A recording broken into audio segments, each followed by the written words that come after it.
bien finir de vous installer pour qu'on puisse reprendre nos travaux sur une troisième table ronde. Alors, ce n'est pas l'heure la plus facile et en plus, peut-être qu'il y en a qui sont comme moi, c'est-à-dire en plein sevrage de café. Il y a eu un petit... Voilà. Alors, on va avoir une petite crise de sevrage, mais ce n'est pas grave. On va redémarrer sur les chapeaux de roue. On va avoir d'autres excitants qui vont parfaitement jouer leur rôle. Donc le thème de cette table ronde, il a déjà été en réalité évoqué à plusieurs reprises ce matin.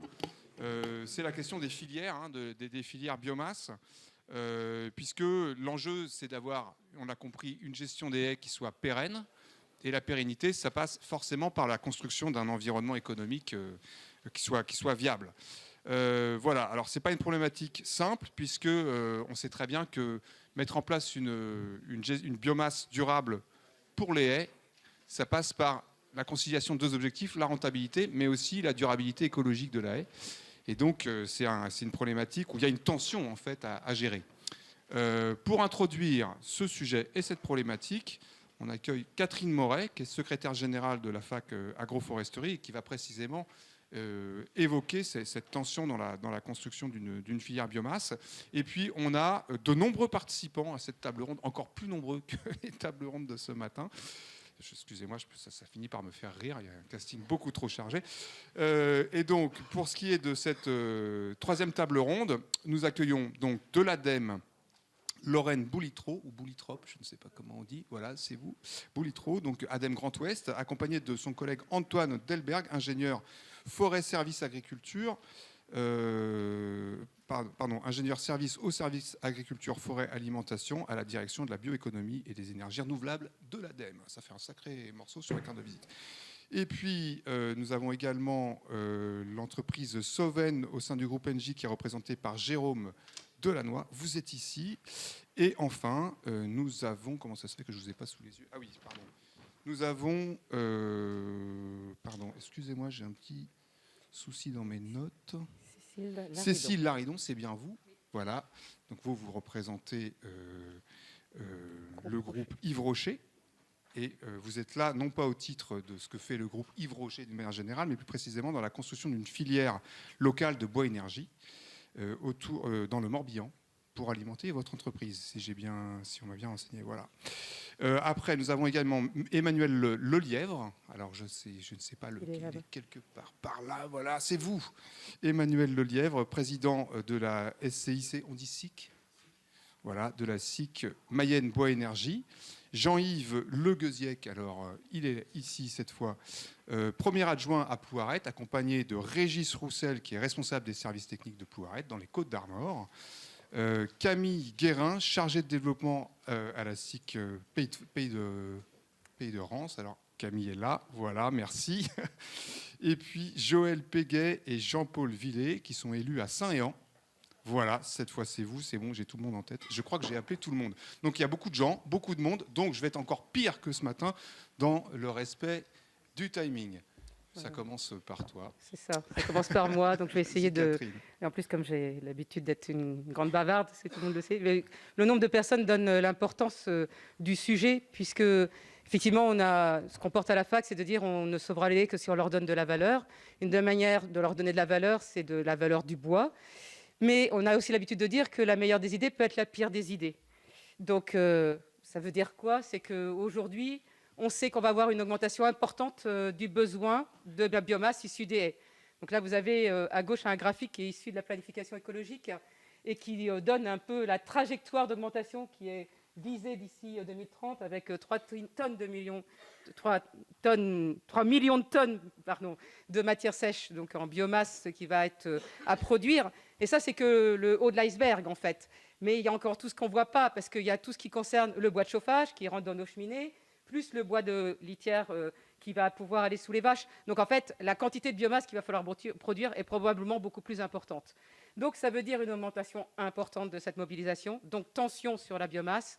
Donc, derrière, égal, risque fort de mauvaise exploitation et même de surexploitation. Donc, vous avez une belle photo d'une exploitation faite avec une tête d'abattage sans reprise et qui, de là, va avoir des gros problèmes de au moment où la végétation va ressortir, puisque ça va sûrement l'appauvrir énormément. Donc c'est pour ça qu'avec de nombreux acteurs, dont les acteurs publics, on s'est posé la question de comment garantir cette ressource et ces filières. D'où la création d'un dispositif de certification pour préserver les haies. Donc on en a déjà entendu parler beaucoup ce matin, c'est le label haies, qui a 2 cahiers des charges.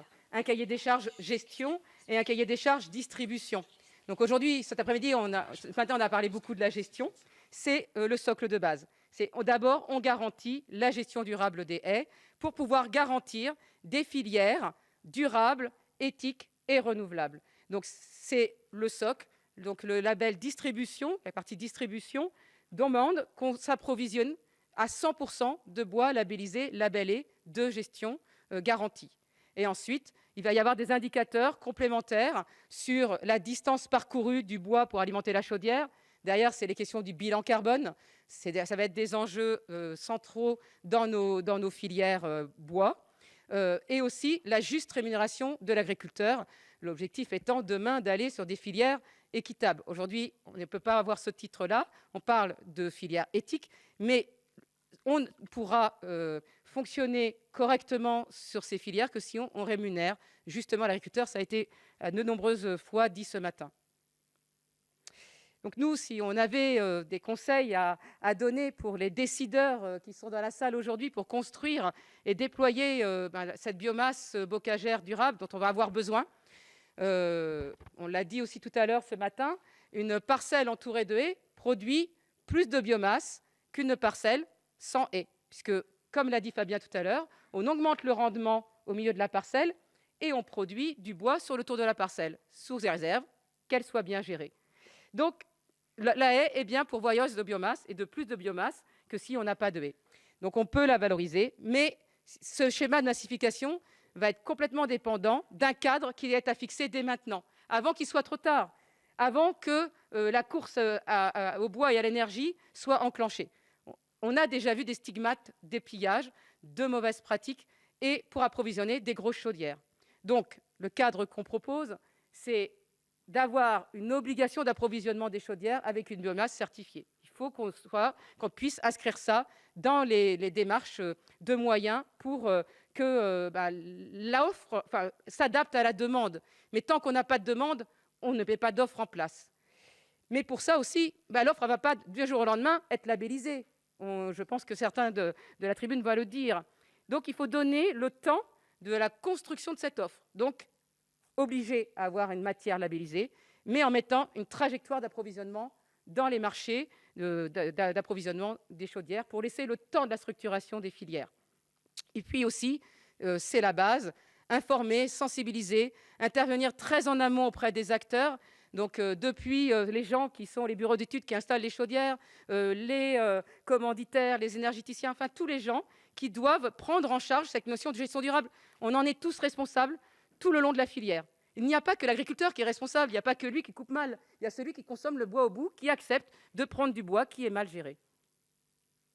Donc ça veut dire aussi du côté amont, avoir aussi des actions pour avoir une offre durable et renouvelable. Et ça passe, je l'ai dit à plusieurs reprises, par un juste prix d'achat du bois labellisé aux agriculteurs. Donc qui prend bien sûr les coûts de travaux, mais aussi tous les coûts évités.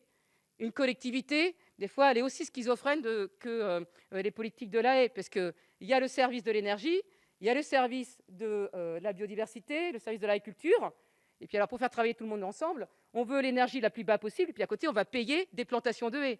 Et c'est la même collectivité. Donc, soyons un peu logiques, et par ce juste prix d'achat, que ça soit du bois labellisé, mais aussi de la matière qu'on va rentrer dans nos cantines, enfin, on a les moyens de rémunérer correctement l'agriculteur qui gère correctement ses haies. Voilà, mais ça veut dire aussi donc, accompagner la structuration du déploiement du label haies et accompagner techniquement et financièrement les agriculteurs dans cette évolution de pratique. Parce qu'on l'a entendu ce matin, eh bien, il faut redécouvrir cette gestion. Et pour la redécouvrir, il faut être accompagné et pour apprendre les bons gestes et pour pouvoir après être labellisé. Je vous laisse la parole au tour de table. Merci beaucoup.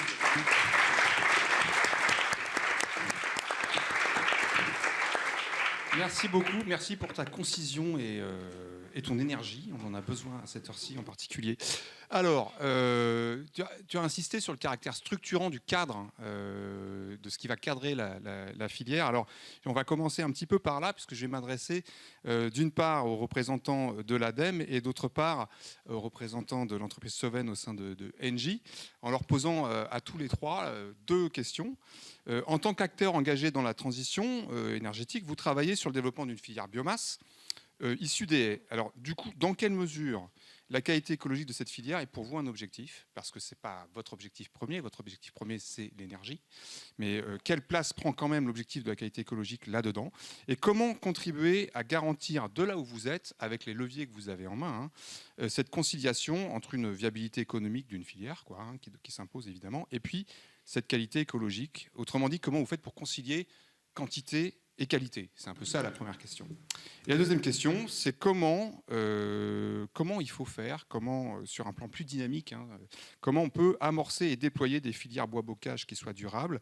Quel dispositif on met en place pour cette durabilité?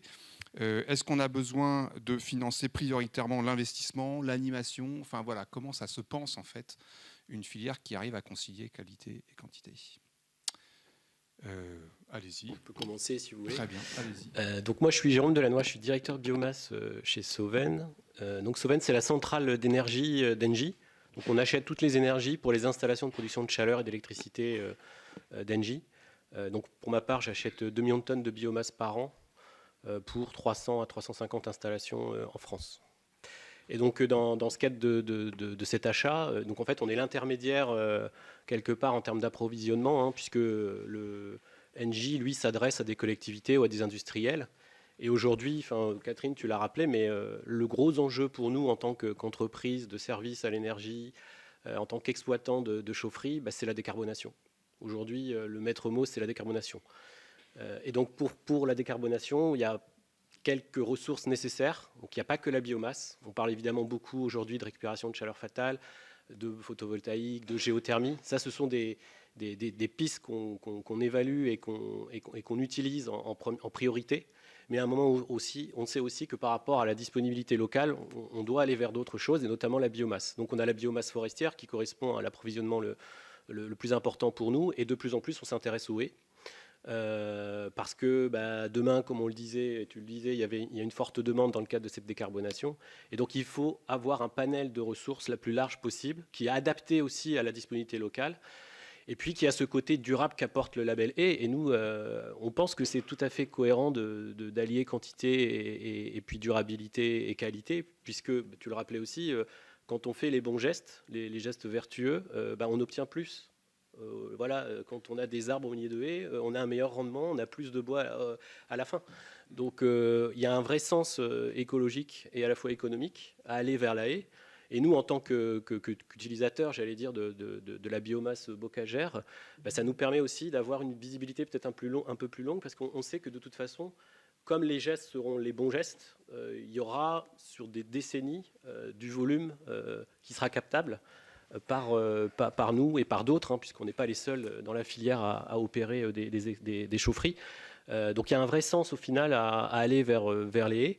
Et puis en plus, c'est rémunérateur aussi pour l'agriculteur, puisque, je ne sais pas si on peut le dire, mais on essaye d'être plus juste, nous, en tant qu'opérateur, et d'acheter au bon niveau de prix. Il faut savoir qu'aujourd'hui, la haie, ça coûte un peu plus cher que la forêt. Oui, voilà. En fait, c'est un peu ça. C'est-à-dire que le raisonnement que vous déployez montre que c'est complètement cohérent quand on se projette à long terme. Exact, mais c'est ce qu'on cherche aujourd'hui. Est-ce que vous pouvez vous projeter à long terme dans les contraintes de marché où vous travaillez? Alors, la chance qu'on a en tant qu'opérateur comme ça sur des installations de production de chaleur, c'est que ce sont des investissements de long terme. En général, nos contrats, c'est 10, 15, 20 ans. Donc, on a même l'obligation de se projeter. On doit remettre un plan d'approvisionnement le plus long possible qui permet justement de rassurer la collectivité et d'assurer que sur le long terme, on pourra toujours produire la chaleur nécessaire. Donc non, nous, c'est le gros intérêt de cette activité, c'est qu'on a de la visibilité, peut-être contrairement à d'autres. Après, évidemment, il n'y a pas que la haie, puisque la haie, ça ne va pas non plus faire la décarbonation totale de la France, on le sait bien, et même pour une chaufferie, on sait que la haie, les volumes de haies ne sont pas toujours suffisants sur le territoire, il faudra compléter par autre chose, mais c'est un mix qui fait l'intérêt de cette production et qui permet justement de répondre aux besoins de la collectivité ou de l'industriel. Ok, merci beaucoup. Je vous en prie. À vous.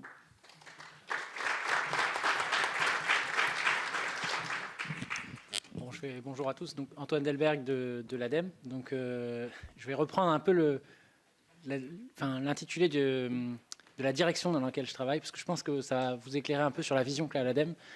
Donc, je suis au niveau national et je travaille pour la direction bioéconomie et énergie renouvelable. Et dans cette direction, au travers de tous mes collègues qui travaillent avec moi, on travaille tous à base de biomasse. C'est la première ressource. Mes collègues nous demandent tous de la biomasse pour savoir si on va pouvoir développer leur projet, justement pour décarboner, parce que c'est le vrai enjeu. Donc l'ADEME, l'Agence de la transition écologique, on travaille vraiment sur cette notion globale de transition de la société vers une France plus résiliente, en tout cas, plus écologique. Et donc du coup, on a vraiment des gros enjeux sur prendre en fait toute la filière. Toute la filière de production de biomasse, en tout cas dans ma direction, c'est ça qu'on va faire, puisque il y a d'autres directions à l'ADEME.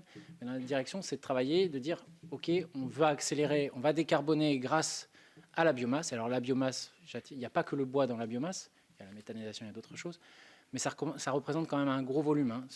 Alors on est très connu pour l'énergie à l'ADEME, puisqu'il y a quand même 33% de l'énergie primaire qui est produite à base de bois en France. Ça représente 60% de la chaleur produite renouvelable. Quand même la matière première, c'est le bois pour faire ça. Donc je pense pour l'ADEME, c'est très important d'avoir une vision globale sur une structuration globale de la filière. Alors on est connu aussi tout à l'amont pour la production de données. On va financer les organismes de recherche ou d'autres organes pour la connaissance de données, connaissance de la ressource. Ça, c'est une de nos missions. Je pense que d'autres acteurs pourront rebondir là-dessus. Mais voilà, il y a une vraie mission. Il n'y a pas que la production que de la production de chaleur. Il faut voir la haie comme un pivot pour nous de transition. Pourquoi ? Parce qu'on va agir sur le carbone. Aujourd'hui, on sait qu'on a un puits forestier qui diminue. Le puits forestier est en train de diminuer. Donc, si on peut avoir une haie en meilleure santé qui stocke plus de carbone et avec plus de linéaire, ça peut peut-être venir nous aider un peu à la transition aussi. On a des corridors de biodiversité, donc ça on l'aime aussi. On a tous les atouts dont on a déjà parlé ce matin. Et ce matin, on a parlé beaucoup de qualité écologique de la haie, en bon état de santé, c'est vrai, c'est important. Mais je pense qu'il y a un élément essentiel aussi dont on n'a pas parlé, et je crois que pour structurer la filière, il va falloir porter plus haut. C'est essayer de faire monter la qualité des produits qu'on sort de la haie. Monter la qualité en termes de... si on travaille sur le côté énergie, on va monter la qualité en termes de granulométrie, d'humidité, pour pouvoir répondre à des besoins locaux. Je pense que, en face de moi, il y a Emmanuel qui me regarde, je pense qu'il en parlera beaucoup mieux que moi, mais c'est quelque chose d'important, en fait. Donc il y a ce point-là de très important. Il y a aussi le fait de pouvoir dire on va s'appuyer sur la haie pour venir aider l'agriculture à transitionner. C'est quelque chose à l'ADEME qui nous intéresse aussi. J'ai dit, c'est une transition globale qu'on cherche à avoir. Et en apportant une matière durable qui a un vrai sens économique pour les exploitants, donc pour les agriculteurs, leur donner une visibilité sur à quoi leur travail va servir et va les rémunérer aussi.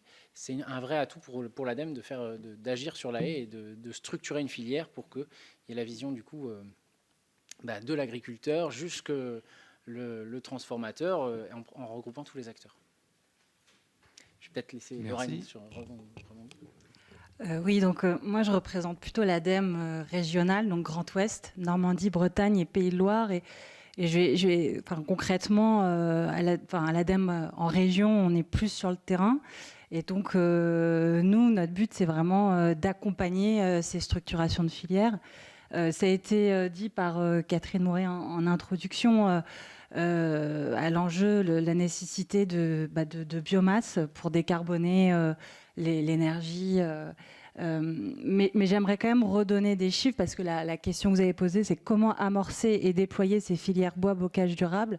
J'aimerais quand même dire qu'aujourd'hui, on est vraiment au démarrage, même si effectivement, il y a déjà énormément de projets qui sont mis en place. Mais si on repart de la Normandie, sur les 900 000 tonnes de biomasse qui alimentent les chaufferies collectives, industrielles et agricoles, donc en Normandie, 3,5% sont constitués de bois bocagé et très très peu issus de gestion durable. Donc on voit bien que l'enjeu il est double pour ces régions du Grand Ouest qui sont très bocagères et moins forestières, où on va observer des phénomènes de tension.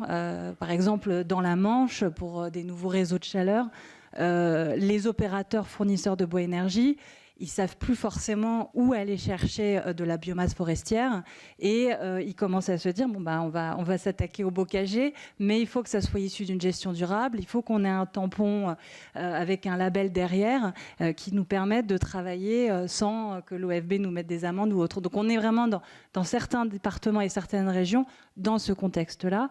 Et donc nous à l'ADEME, on va à la fois vouloir déployer les labels de gestion durable, enfin, le label est aujourd'hui, et également inciter les élus, les industriels, les agriculteurs à aller mobiliser du bois bocagé dans les chaufferies. Donc on doit vraiment gérer ces deux enjeux en parallèle en mettant quand même en priorité le déploiement de gestion durable. Et donc, en 2024, on a décidé de faire évoluer les conditions d'éligibilité et de financement du Fonds Chaleur, qu'Engie doit bien être au courant, et de laisser la possibilité... Donc, le Fonds Chaleur, c'est en gros le fonds qui nous permet de financer les installations biomasse alimentées qui permettent de produire de la chaleur renouvelable.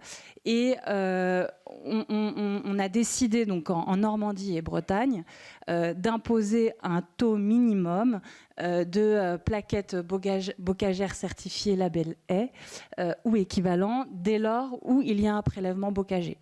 Catherine Moret parlait de trajectoire.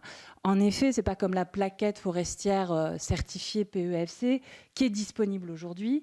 On voit qu'on est au démarrage et donc on laisse la possibilité aux industriels, aux collectivités, aux énergéticiens d'atteindre ces objectifs de bois labellisés dans les chaufferies jusqu'à 3 ans après la mise en service, vraiment pour permettre en tout cas de donner de la visibilité aux agriculteurs, aux opérateurs, à l'ensemble des maillons de la chaîne, avec des exutoires et donc des leviers économiques pour l'ensemble des acteurs de la filière. Je crois que... Je ne sais pas si j'ai encore un petit peu de temps ou pas. Allez-y. OK. Et ensuite, il y avait la question sur l'investissement et l'animation. Moi, j'insiste et je trouve que ce colloque, il est très bien parce qu'il permet de mettre en évidence l'importance d'accompagner sur le terrain la structuration de filières. Et donc, pour permettre aux élus, aux industriels de l'agroalimentaire et leurs fournisseurs en bois bocagé, par exemple pour les éleveurs et les producteurs laitiers, des coopératives agricoles, des industriels agroalimentaires, il faut en fait former des personnes sur le terrain pour les plans de gestion durable des haies, pour être auditeur certifié, il faut pouvoir soutenir la création d'organismes d'OCG, donc collectifs de gestionnaires. Et ça nécessite des hommes sur le terrain, des hommes et des femmes sur le terrain, et donc de l'argent public également. Donc nous, via le Fonds Chaleur, on peut accompagner ça, mais c'est pas suffisant et on sent qu'il y a une vraie nécessité d'aller plus loin. Et puis pour les investissements, effectivement, il faut du matériel, ne serait-ce qu'on parlait donc de filières, il faut des plateformes de stockage et de séchage avec un maillage à l'échelle des territoires. Il faut aussi des équipements de sylviculture, d'exploitation. Et donc ça aussi, on doit pouvoir accompagner et financer ce type d'investissement. Voilà, j'ai tout dit. Merci beaucoup. Alors, donc là, on a eu trois témoignages d'acteurs qui, comme je l'ai dit, ont un rôle assez structurant, en fait, c'est des acteurs un peu macro. Et on va se tourner maintenant vers des opérateurs ou des acteurs qui se mobilisent à l'échelle locale pour monter des filières dans le territoire, vraiment à une échelle beaucoup plus micro.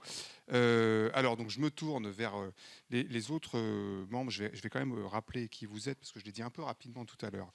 Donc, il y a d'une part l'expérience de Plouaret, qui est représentée par le premier adjoint ici présent, Jean-Yves Le Glezec, et puis Régis Roussel, le responsable des services techniques.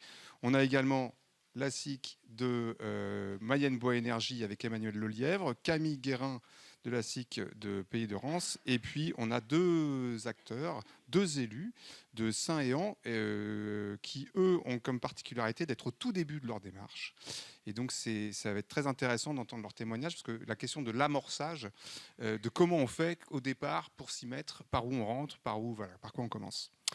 Voilà, alors du coup, les questions que je vais vous poser aux uns et aux autres, j'ai oublié Yves Rocher, vraiment lamentable. Cécile Lardon, donc du groupe Yves Rocher, qui, comme je disais tout à l'heure, est en train également de monter une filière locale bois énergie pour alimenter sa propre entreprise dans le Morbihan.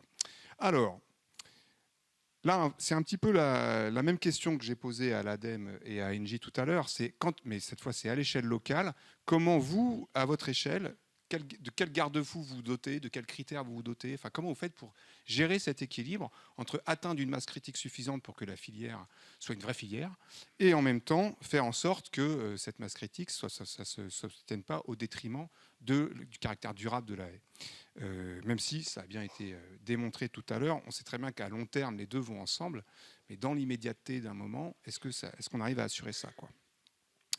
Deuxième question, concrètement, comment on organise tout ça localement? Donc ça, je pense que les élus de Saint-Héan vont écouter attentivement ceux qui ont plus d'expérience. Comment on se lance? Comment on organise tout ça localement? Comment on coordonne en fait les différents acteurs et notamment les petites unités de production qu'il y a autour de l'exploitation d'une haie pour en faire une vraie filière? Quels besoins d'accompagnement ça implique, etc. Voilà, c'est un peu ça les questions que je vous pose. Je propose qu'on entende Saint-Héan en dernier et qu'on écoute d'abord peut-être Plouaret et puis ensuite... les SIC, enfin voilà. On vous écoute. Donc, je me présente Jean-Yves Le Glezec, premier adjoint de la commune de Plouaret. Nous, on a une SIC qui date d'une vingtaine d'années, qui s'appelle la Boca Genèse. Et donc, on a 4 agriculteurs sur la commune qui adhèrent à cette Boca Genèse. Et donc, on passe des conventions avec les agriculteurs qui ont au bord des routes. On a 80 km de route. Donc, on leur fait un courrier en leur mettant en demeure de d'élaguer leur haie au bord des routes. Là, si la réponse, au bout d'un mois, on n'a pas de réponse avec eux, c'est la commune en interne qui le fait. Donc, la commune, les agents de la commune coupent à peu près 100 à 150 tonnes de bois par an. Et on tourne sur 9 ans, donc on en fait un peu tous les ans, quoi. Et on consomme 500 tonnes de bois parce qu'on a 2 chaufferies bois, une chaufferie toute bois avec 2 chaudières en cascade et une chaudière pour l'école et les bâtiments publics, collège, école, mairie. Et le coût de l'énergie, pour nous, c'est pratiquement 10 fois moins cher que le fioul, quoi. Donc c'est Régis qui gère plus la partie...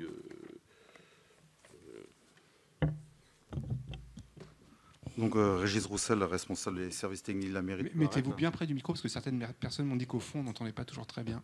Donc, alors concrètement, comment on a pu mettre en place c'est avant d'avoir des projets de chaudière bois, il y avait quand même déjà une filière qui était qui était au démarrage. Comment cette ressource-là qu'on a au bord de route ou qui a été même des fois dans des coins de champs, comment on peut la valoriser, comment on peut faire. Donc, c'est vrai que c'est l'ancien maire qui a lancé cette idée-là, donc de mettre en place cette filière, cette ressource que l'on a sur le bord de route, donc du bocage de bord de route. Et à partir de là, une fois que ça s'était bien créé, les projets de chaufferie ont pu se mettre en place. Donc ça, c'était la première étape qui a été faite. À partir de là, aujourd'hui, qu'est-ce que la mairie peut apporter de cette valeur-là? Comment elle peut l'apporter? C'était justement cette gestion de bocage de bord de route où le premier chantier a été fait en 2007, chantier test que l'on a pu faire en lien avec le bassin versant du Léguerre aussi, et donc qui a été mis en place. Et à partir de ce moment-là, les salariés de la mairie, des services techniques, donc essentiellement des agents de voirie équipés de tracteurs, de tractopelles, de tronçonneuses, on a pu mettre en place ce plan de gestion de bocage et à la fois aussi des formations qu'on a pu bénéficier et faire que ces agents-là ont été formés au fil du temps. Voilà. Donc la filière s'est mise en place à partir vraiment de 2007. Et aujourd'hui, on est sur un deuxième passage que l'on est. On arrive même au terme du deuxième passage. Et c'est vrai que le premier passage, surtout les premières années, ont été beaucoup de discussions, beaucoup d'échanges qu'il a fallu faire, opérer, et des réunions techniques, alors à la fois réunions publiques, à la fois sur le terrain, parce qu'il a fallu aussi sur le terrain échanger, expliquer nos pratiques, comment on intervenait, qu'est-ce qu'on allait faire. Et voilà, parce qu'il y en a qui étaient sensibilisés au bois, il y en a d'autres aussi, ils utilisaient cette ressource-là, donc voilà, il a fallu changer.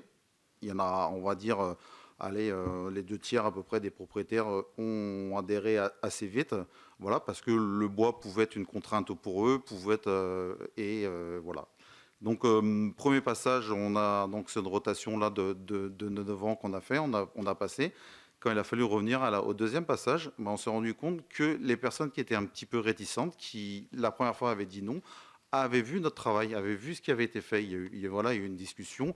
Et à la fois aussi, ce qu'on a remarqué, c'est qu'on avait cet échange-là avec des propriétaires, dont en très grande partie, c'est des agriculteurs. Et ils ont reconnu, ils ont vu le travail qu'on a pu faire tout au long de ces années-là. Et au final, on se rend compte qu'il y a un travail de qualité qui pour eux, leur convenait. Et voilà. Donc, il y a eu donc ce travail de conviction par la pratique, en fait. Oui. Et vous, à quel moment vous avez su que le pari allait être réussi? Est-ce que vous le saviez dès le début que vous alliez avoir suffisamment de bois pour alimenter la chaufferie? Ou est-ce que c'est quand même, il y avait une prise de risque? À quel moment vous avez su que c'est bon, ça tourne? Parce qu'on voit bien que là maintenant ça tourne, vous êtes en train de finir le deuxième passage, etc. Mais à quel moment on est rassuré, en fait, quelque part, sur la réussite de ce qu'on est en train de faire? Voilà, Monsieur le Fistec, c'était quelqu'un de convaincu. Il était sûr de lui, quoi. Il a toujours été sûr de lui, et donc il n'a pas hésité, et il avait raison, quoi. Et même lors du deuxième projet de chaufferie bois, sur les pads, où on n'a pas de secours fuel ni de gaz et on a 2 chaudières en cascade. Et d'ailleurs, la société qui nous a fabriqué, lorsqu'on a fait leur cahier des charges de la chaufferie, ils ne comprenaient pas pourquoi on voulait faire ça comme ça. Mais enfin, moi, je suis dans le chauffage aussi, donc je travaille sur l'hôpital de Morlaix. J'avais pas adhéré à l'idée de Christian au début en mettant que du bois. Là, je dis, on met que du bois, mais on met 2 bois. Alors, il a dit, bon, ok, alors. Et ça marche très bien, on n'a jamais eu de problème. Ça fait 7-8 ans que c'est en place, quoi. Ok, merci beaucoup. Alors, je propose qu'on enchaîne sur les expériences d'autres cycles. Merci. Emmanuel Lelièvre, vous êtes OK pour enchaîner? Ah, il va falloir. Oui, bien sûr. Je vous donne un micro. Ouais, bonjour à toutes et tous. Je cause de quoi déjà? Donc de filière. Donc l'expérience de la SIC Mayenne Bois Énergie, c'est vrai que merci pour tous ceux qui ont cité Mayenne Bois Énergie ce matin et tout à l'heure. En fait, on existe, pardon? Oui, absolument. Ouais.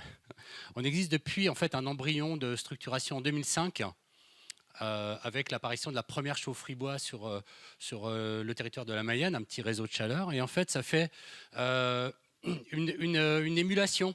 Il y avait 2-3 problèmes qui ont traversé la Mayenne, un projet de dépotoir radioactif de centrales nucléaires et un EPR qui n'est pas très loin de chez nous. Il y a une émulation d'élus de citoyens et puis une recherche en fait collective de solutions alternatives. La biomasse en fait en fait partie. Il y en a eu d'autres. Et donc c'est comme ça qu'il y a eu la première chaufferie bois avec tout de suite le souci d'un approvisionnement local, durable, issu de la haie. Ça c'était ancré dès 2005. Ensuite il y a eu pas mal d'effets d'exemples liés à cette chaufferie. D'autres petites chaufferies ont vu le jour. Et donc, d'où la nécessité de vraiment structurer, de se professionnaliser. Parce que Antoine a raison, excuse-moi, hein, il faut fournir un combustible de qualité. Et effectivement, au début, on a appris le métier. Camille, tu pourras peut-être en témoigner, peut-être si vous avez rencontré le problème. Nous, on a eu des problèmes de qualité au tout début. On a appris le métier, tout de suite, on a corrigé le tir. La première chose, c'est fournir un combustible de qualité. Donc on a travaillé pendant 3 ans à structurer un collectif qui s'appelle la SIC Mayenne Bois Énergie, société coopérative. Donc société, comme tout le monde, on équilibre nos comptes, on a un modèle, un business plan. Coopérative, un homme, une voix, il y a des collectivités, il y a des partenaires techniques, il y a les clients, il y a les fournisseurs de bois, tout le monde en même temps. Conseil d'administration, moi je suis l'animateur de cette troupe. Et donc l'objectif, c'est de maintenir les valeurs de notre création, toujours intactes. Quoi qu'il arrive, les valeurs, c'est approvisionner une chaufferie locale avec un combustible local issu d'une gestion pérenne et servir le territoire. Servir le territoire, c'est pas uniquement apporter de la chaleur dans la chaufferie, c'est aussi apporter des services au territoire. Je ne vais pas en rajouter une couche, on a fait que ça toute la matinée. Une haie bien gérée apporte des services au territoire.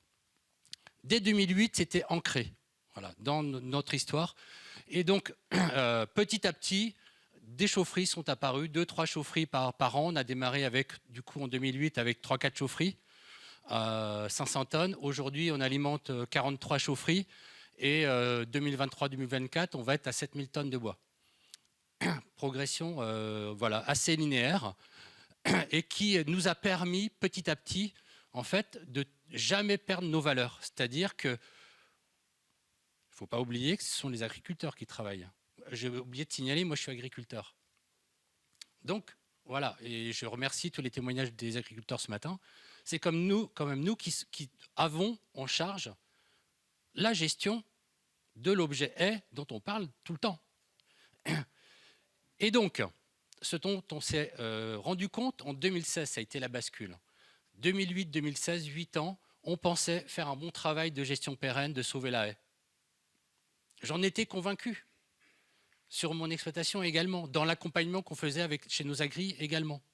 Et en fait, on s'est aperçu, quand on a commencé l'aventure du label haie, on a contribué, on a été un des contributeurs à la création du label haie, on s'est aperçu qu'on était à côté de la plaque, que toutes les bêtises, lamier, etc., on l'a évoqué tout à l'heure, qu'il ne fallait pas faire, eh ben on les tolérait, et chez moi, je les ai toutes faites. J'en ai pas loupé une.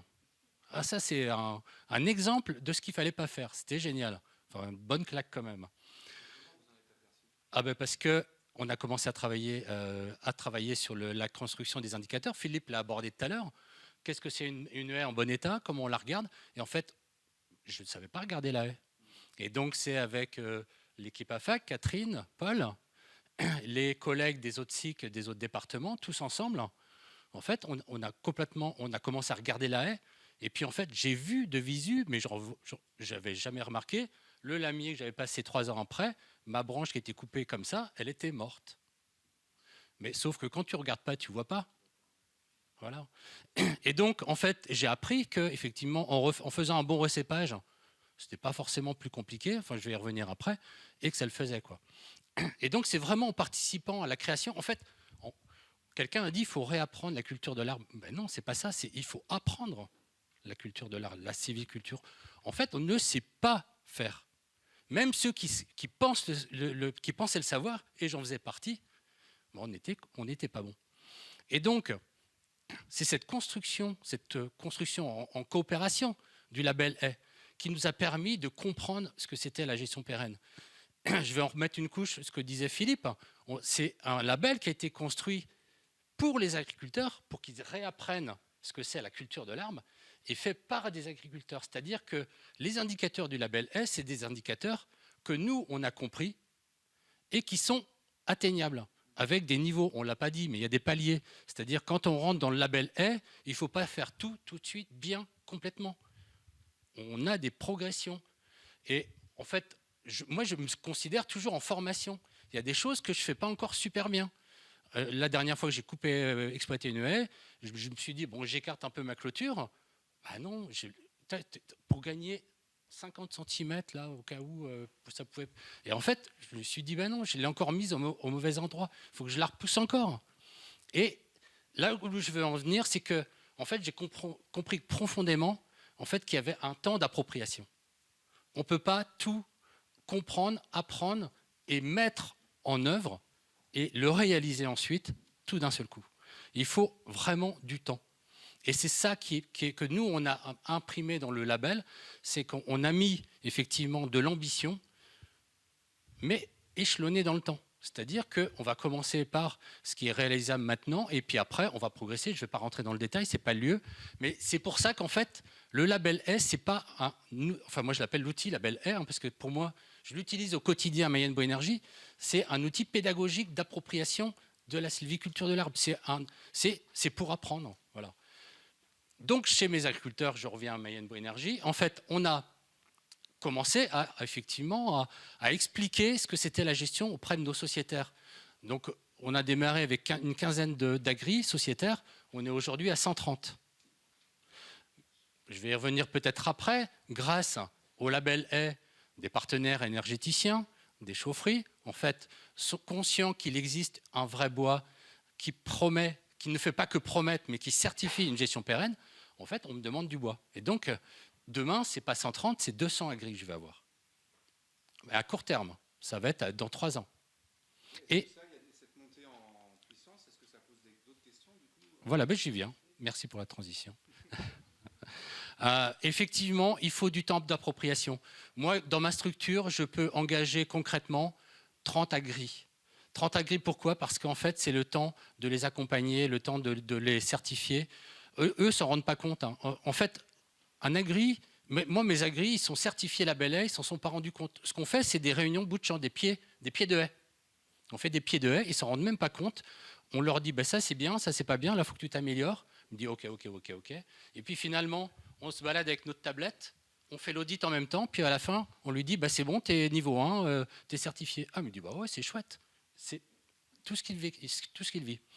Aujourd'hui, Mayenne Bois Énergie, on a plus de 50% de nos agris qui sont certifiés label A. On a plus de 50% de notre bois qui est certifié label A. Et ça, sans aucun problème. Ça se passe très bien. Le seul problème que je rencontre, mais là, Lorraine m'a rassuré, c'est magnifique, on aura plein de sous. Le seul problème que j'ai, moi, ce n'est pas les agris. Le problème, tu l'as dit, c'est toutes les personnes qui sont nécessaires pour accompagner les agris, pour justement les former.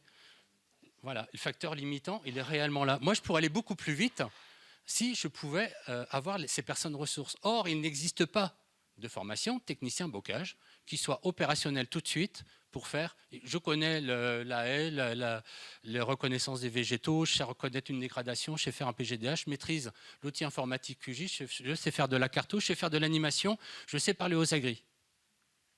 C'est juste, voilà, la fiche de poste très rapidement brossée. C'est à peu près ça. Et donc, ça ne se trouve pas comme ça. Donc, on cherche des compétences et il faut former, accompagner. Il faut 1 an pour former un technicien, une technicienne bocage pour suivre vraiment les agris. Il faut 1 an. Moi, ma structure, j'embauche 1 personne par an depuis 2016. Aujourd'hui, on est 7. Là, je sais très bien, il faut que je refasse une fiche de poste pour l'année prochaine. À chaque fois, c'est 30-40 000 euros d'autofinancement qu'il me faut. Donc, l'année prochaine, je sais que quand je vais embaucher, je vais voir Lorraine et puis c'est bon, quoi. Non, je te laisse ton congé mat avant et je reviens après. Voilà. Ça va ? J'étais... Oui, très bien. Merci beaucoup.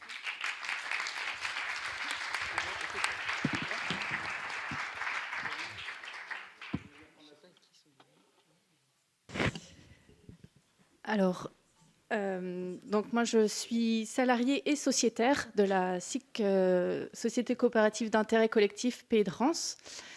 Elle a été créée au sein du Conseil de développement du Pays de Dinan à l'époque, en 2008, avec un demi-poste d'animation sur diversifier les revenus des agriculteurs. Et ça, c'est un point important parce que c'était vraiment le but de la SIC au départ, de travailler avec les agriculteurs, installer des chaudières à bois et que ces mêmes agriculteurs approvisionnent les chaudières qui sont mises en place dans les communes avoisinantes. Très rapidement, donc au bout de la fin de ce financement, au bout de 2 ans, s'est posée la question de l'autonomie financière de la SIC, parce que les chaufferies bois, ça ne s'installe pas en 1 an ou en 2 ans, des fois il faut bien plus de temps. Et donc voilà, se poser la question de est-ce qu'on fait perdurer la SIC sous sa forme actuelle, en étant un peu sous l'égide des collectivités pour fonctionner, ou est-ce qu'on se diversifie pour pouvoir avoir une autonomie financière et fonctionner comme une entreprise en tant que telle. Et donc, à partir de 2010, on a choisi plutôt de se diversifier, notamment en répondant au marché public dans le cadre des programmes de plantation avec Bresse Bocage.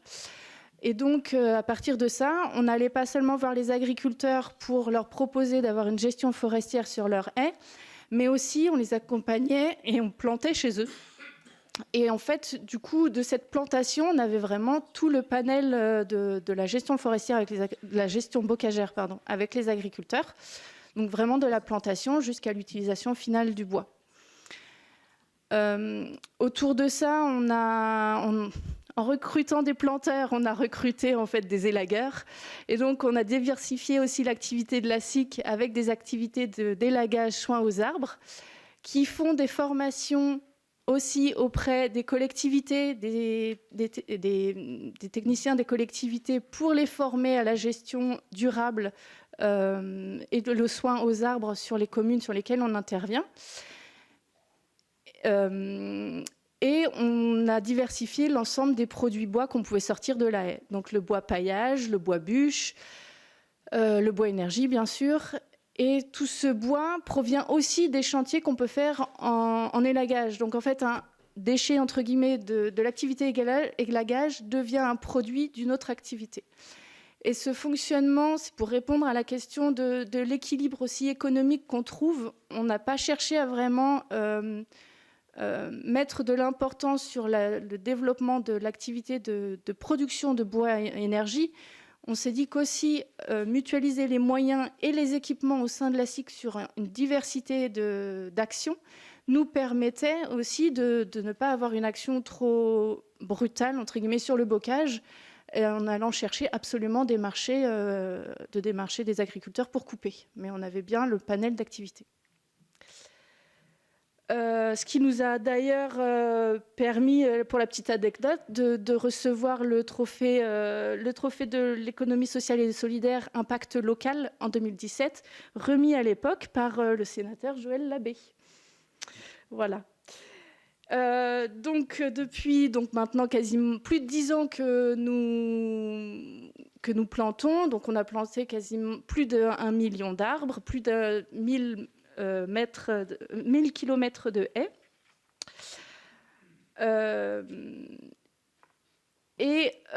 Avec ces plantations, maintenant, on se positionne aussi sur le label haie, parce que même ce qu'on faisait depuis l'historique de la SIC sur notre territoire, ce label haie aussi nous apporte une reconnaissance nationale de l'action qu'on menait déjà jusqu'alors, et une reconnaissance aussi qu'on peut inclure dans les marchés publics pour dire voilà, on répond à un cahier des charges qui est national. Sachant qu'en fait, quand on aidait les collectivités à mettre en place une chaudière bois, lors des conseils municipaux, quand on présentait le projet avec la commune à l'ensemble de l'équipe municipale, on insistait toujours sur le fait de mettre en place des plans de gestion du bocage pour s'assurer qu'on avait la ressource locale vraiment sur la commune ou avoisinant, donc les prédécesseurs du plan de gestion durable des haies, en fait.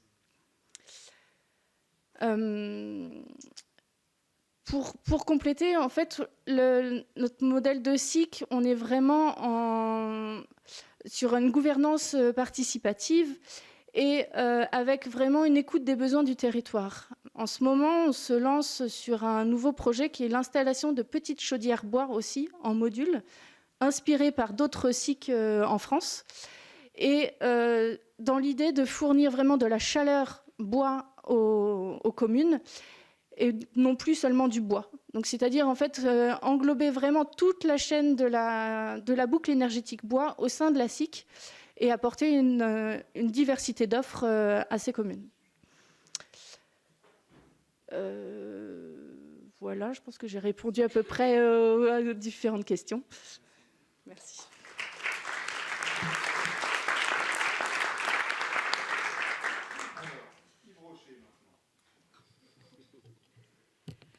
Bonjour, vous m'entendez bien?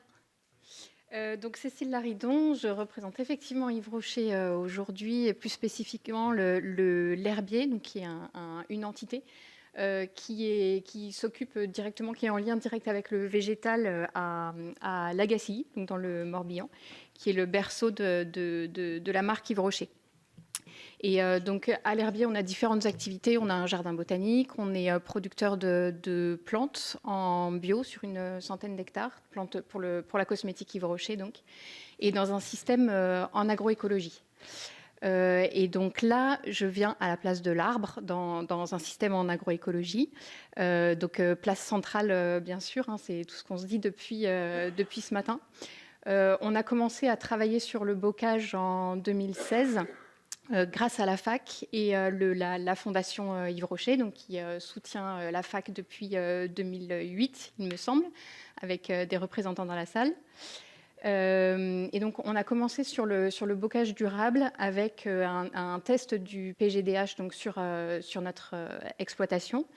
Et on est en marche, en phase de certification sur le label E, qui nous a particulièrement intéressés, de par son niveau d'exigence, sachant qu'au départ, au-delà en tenant compte de toutes les vertus de l'arbre champêtre sur une exploitation en agroécologie, nous, c'était le fait d'optimiser la biodiversité et de pouvoir suivre ça qui nous intéressait. Donc ça, c'est la première expérience. La deuxième chose, c'est que donc on a une politique carbone à l'échelle du groupe Rocher qui est exigeante.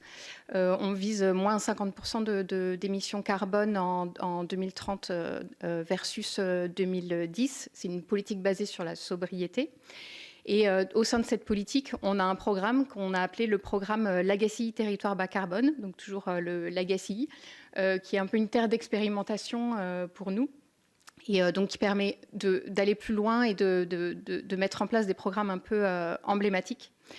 Au sein de ce programme-là, l'objectif, c'est de diminuer de 75%, oui, c'est ça, nos émissions de CO2 en 2025 versus 2019. Et donc de maximiser pour ce qui reste, ce qu'on n'arrive pas à diminuer, aller jusqu'à un minimum de 85% d'énergie renouvelable.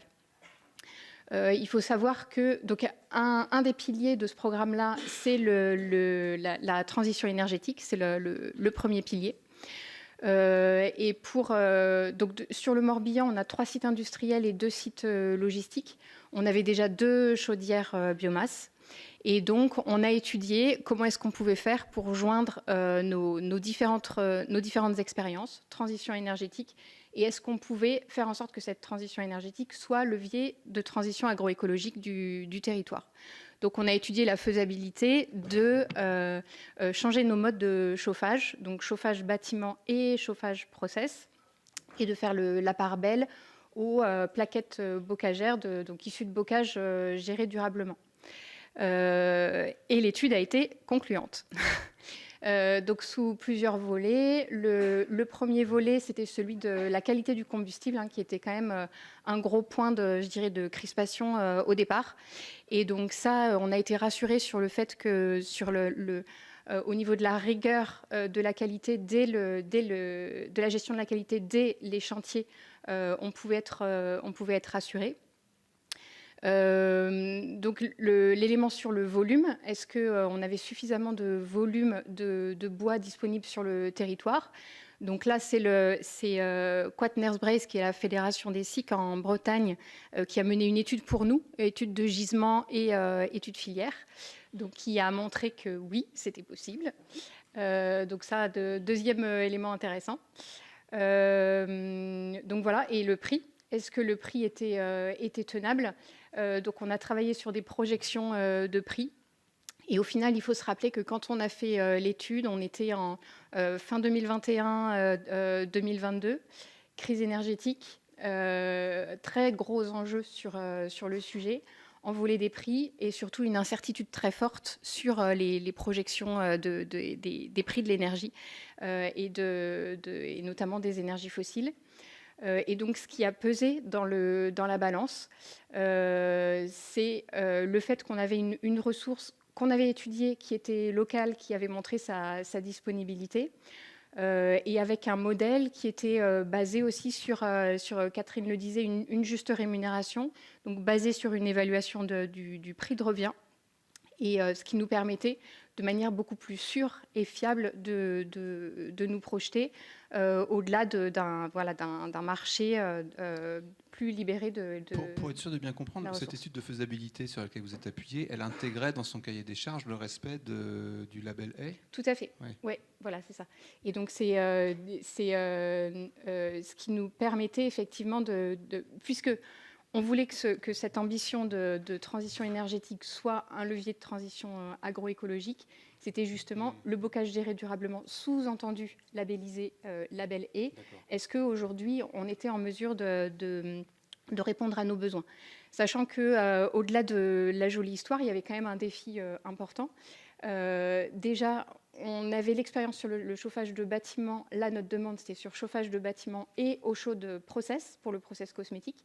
Donc, en gros, on n'avait pas trop le droit de se planter. Donc ça, c'est la première chose. Et la deuxième chose, c'est le volume de bois que ça représentait. Donc, on était sur une première cible à 5500 tonnes de bois plaquettes. Aujourd'hui, on est plutôt sur 5000 à peu près dans les projections. Et ce qui représentait une grosse mise à l'échelle, notamment par les acteurs avec qui on a tout de suite travaillé, au sein de Quaternary Brace, le collectif Bois Bocagé 35 et Argoat Bois Énergie pour ce qui est du Morbihan. Donc le défi était quand même de taille. Et aujourd'hui, je dirais que la manière de combiner tout ça, ça a été de monter en puissance de manière très, très progressive. Donc aujourd'hui, on est on a commencé il y a 1 an les livraisons et la mise en route de ce système-là. On a commencé par 16% approvisionnés par les 2 SIC en volume, du volume total. À horizon 2026-2027, la cible, c'est que les SIC approvisionnent 100%. Et la cible finale, c'est à horizon 2029, saison de chauffe 2029-2030, qu'on arrive à 70% de plaquettes labellisées label E. Donc ça, pour moi, c'est vraiment le premier élément, de prendre le temps de construire ça avec les différents acteurs et les différents sachants du sujet, avec une montée en puissance progressive, mais un niveau d'exigence fort dès le départ, justement, sur la labellisation, où là, on a un enjeu très, très fort. Et là, je boucle avec, en gros, la répartition des tâches entre les différents acteurs, un enjeu très fort d'accompagnement sur le terrain, de mobilisation des agriculteurs, de rassurer, etc. Rendre moins... Aujourd'hui, c'est très basé encore sur la bonne volonté, l'engagement, le surengagement des sociétaires et du personnel aussi des SIC. Et au sein du réseau AFAC, continuer à mobiliser de l'énergie pour convaincre les agriculteurs, se former sur le label E, accompagner tout ça. Et là, il y a un vrai défi sur la mise à l'échelle aussi pour fortifier ces structures et continuer à accompagner. Voilà, donc un autre élément très important, ça a été le partenariat avec Engie aussi. Donc nous, aujourd'hui, on est acheteurs de chaleur, on n'est pas acheteurs de bois. Et donc, du coup, on a travaillé vraiment main dans la main sur un partenariat longue durée pour construire ça. Et on a expliqué toute notre démarche, quel était le cahier des charges qu'on choisissait justement pour le bois plaquette. Et donc ça, pour moi, c'est un facteur clé aussi, jusque-là, de réussite. Ça fait qu'1 an, mais apparemment, on est quand même plutôt sur la bonne voie. Donc voilà, ça c'est un deuxième élément très important. Donc label, je dirais, accompagnement, mise à l'échelle très très progressive. Voilà, en gros. Eh ben, merci beaucoup. Ah oui, je peux ajouter quelque chose? Bien sûr. Ce que je voudrais ajouter aussi, c'est que on a parlé beaucoup ce matin du modèle économique de la haie, qui reste encore pas mal à construire. Donc là, envisager la haie comme un atelier sur l'exploitation, effectivement, c'est quelque chose d'important. En termes de revenus directs et voilà, de modèles. Et pour rebondir sur plusieurs interventions au fur et à mesure de la journée, c'est aussi continuer à diffuser les travaux de recherche et sensibiliser sur l'intérêt de l'arbre champêtre au sein d'une exploitation qui est en transition agroécologique et comme pierre angulaire et avec un revenu qui n'est certes pas directement quantifiable, mais qui peut au final se mesurer sur des hausses de rendement, des hausses de biodiversité, etc. Et plus comme pierre angulaire d'un changement de système, en plus de effectivement assurer un modèle économique si on veut que ça décolle sur le court terme. Okay. Merci beaucoup.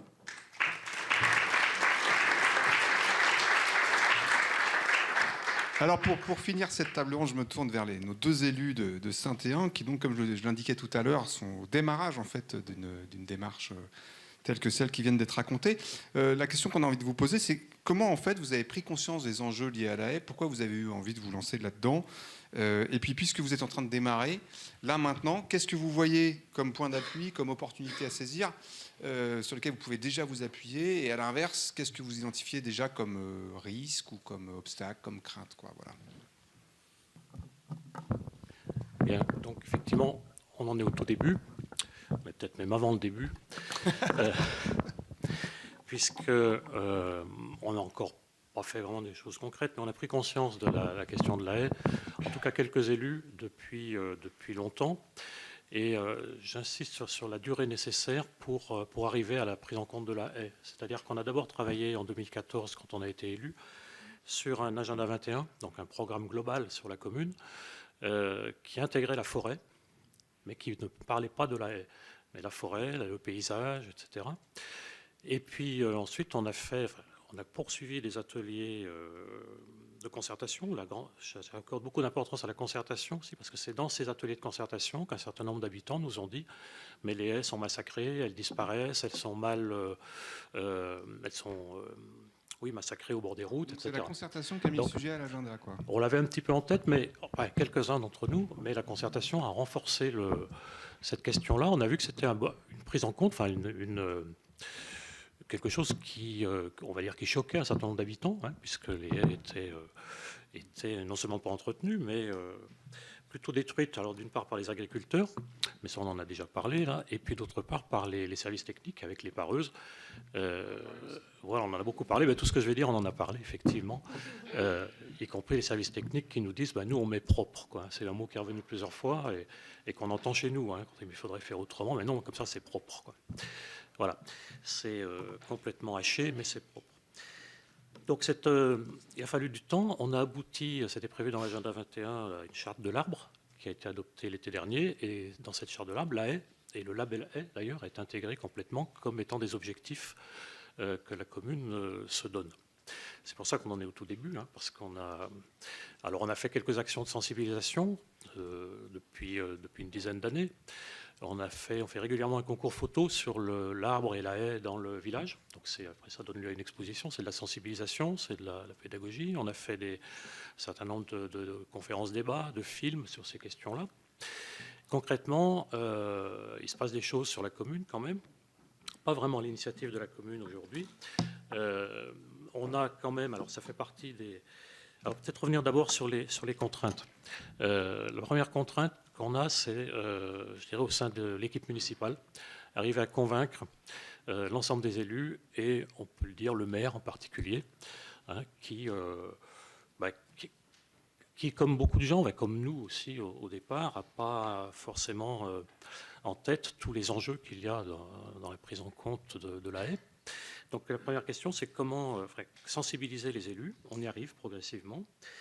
C'est sensibiliser les habitants, parce qu'il y en a aussi s'il y en a qui viennent se plaindre du mauvais entretien des haies, il y en a d'autres qui ne voient pas pourquoi on ferait autre chose. Sensibiliser les services techniques, alors là c'est un peu compliqué aussi, hein. Ils ont eu l'habitude, ils mettent au propre. Alors on a fait 2 journées de formation grâce aux partenaires, notamment les syndicats de rivière et la Fédération des chasseurs. Donc on s'appuie sur ces partenariats-là. Mais de là à changer les pratiques, il y a encore un pas, hein, même si les agences ont trouvé intéressant ces formations. Grosse contrainte aussi, c'est la contrainte des agriculteurs. Alors on a 2 agriculteurs qui sont engagés dans le label haie, sur une quarantaine d'agriculteurs. Et on a une majorité d'agriculteurs qui rasent des haies ou qui nous demandent même de couper des arbres qui sont sur des parcelles communales ou des haies parce que ça fait de l'ombre dans leur pré. Donc l'idée qu'on a évoquée à plusieurs reprises de la productivité du terrain qui, si j'ai bien compris, est même augmentée s'il y a une haie, c'est quelque chose nous on peut le dire, mais on n'a pas les arguments ensuite pour démontrer la véracité de ça. Donc les agriculteurs.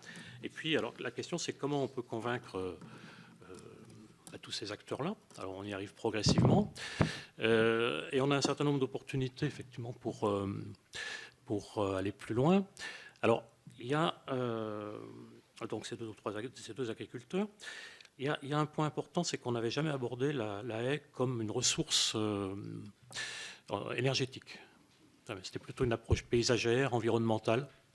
Et le paradoxe, c'est qu'on a sur la commune une chaufferie bois qui alimente plusieurs bâtiments publics, des logements sociaux, qui est gérée par l'intercommunalité et qui est alimentée par du bois qui vient des forêts de Haute-Loire. Donc c'est pas très loin, hein, on est à côté de Saint-Étienne. Mais voilà, il n'y a pas de couplage, je dirais, entre une réflexion au niveau intercommunal, mais même au niveau communal d'ailleurs, entre services environnement, services énergie, puis services voirie aussi, parce que on en a parlé tout à l'heure, effectivement, il y a un cloisonnement.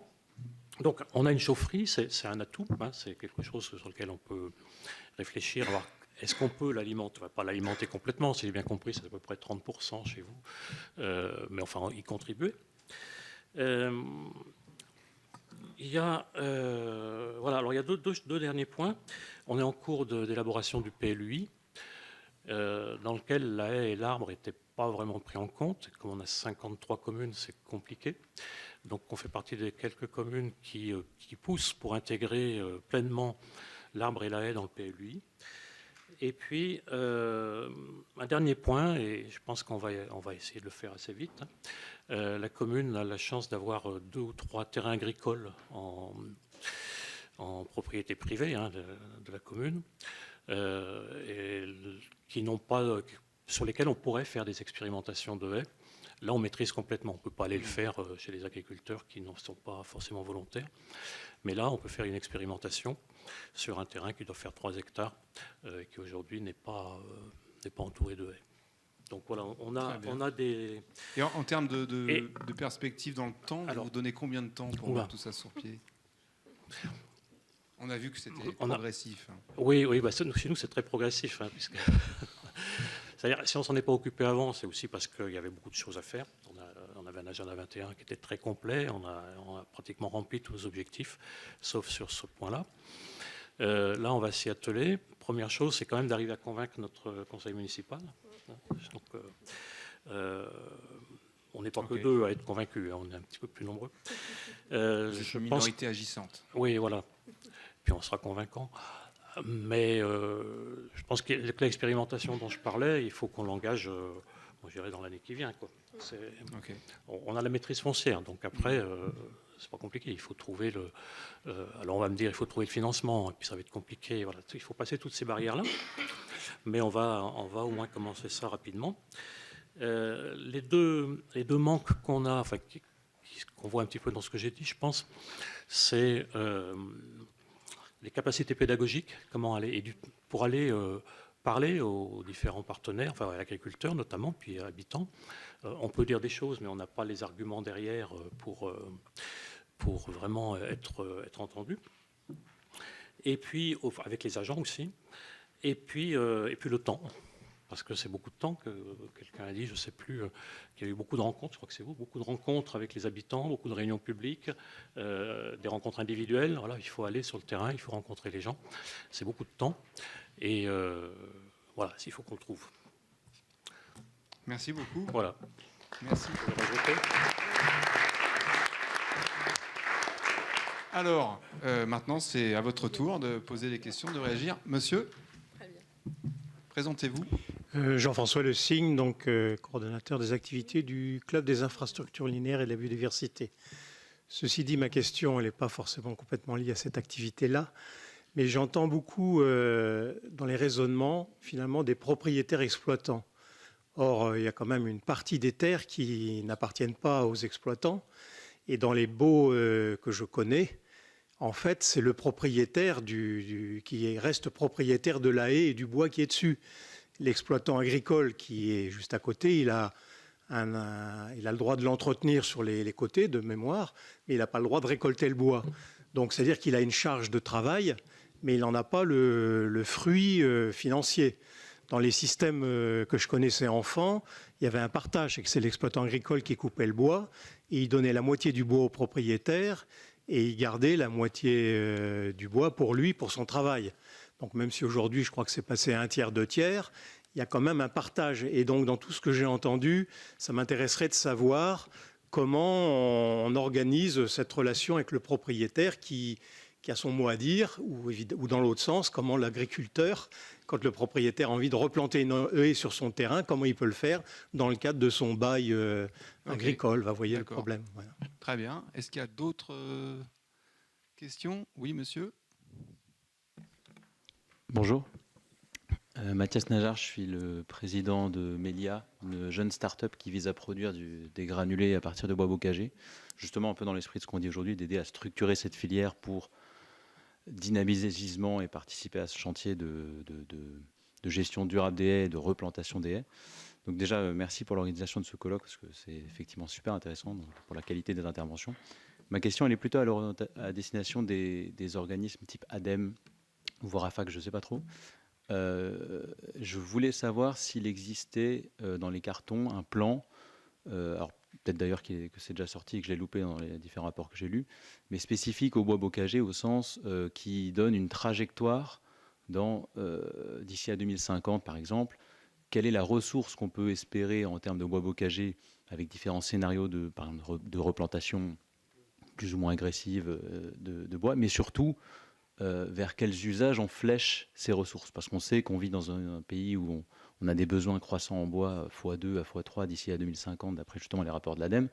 Donc il va falloir hiérarchiser ces usages, notamment le bois bocagé, puisque on ne pourra pas forcément l'utiliser n'importe comment. Donc je voulais savoir s'il y avait un plan dans ce sens-là, avec une dimension locale très forte, aussi bien sur les usages que sur la matière première. Voilà, merci. Merci. Oui, monsieur. Bonjour. Donc, il y a des questions qui traînent un peu depuis ce matin, donc je me permettrai d'en glisser une, si ça vous va. N'oubliez pas de vous présenter. Oui, je m'appelle Mayura Manitra. Je suis en reconversion pour devenir pépiniériste agroforestier en Meuse, Grand Est. Et du coup, première petite question, parce qu'il me semble qu'elle est importante et que je ne l'ai pas entendue. Est-ce qu'il y a des personnes qui ont un peu en tête l'enjeu de la capacité de charge des semenciers et des pépiniéristes pour fournir tous ces plans qu'il y a pour 7000 km de haies, ça fait 7 millions de plans, etc.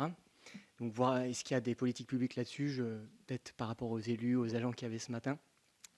Et deuxième question, pour boucler entre l'enjeu de la filière entretien et l'enjeu qu'on a pas mal entendu là sur la filière plutôt bois, j'ai entendu plutôt bois-énergie, mais il y a peut-être aussi d'autres usages du bois.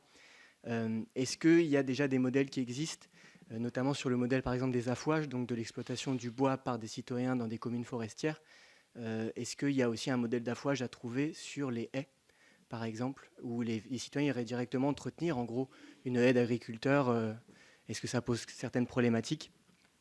Et de la même manière, est-ce qu'il y a d'autres filières à monter sur du broyat de bois de haies qui pourrait servir à fertiliser les champs en alternative au fumier ou à d'autres fertilisants quand c'est pertinent?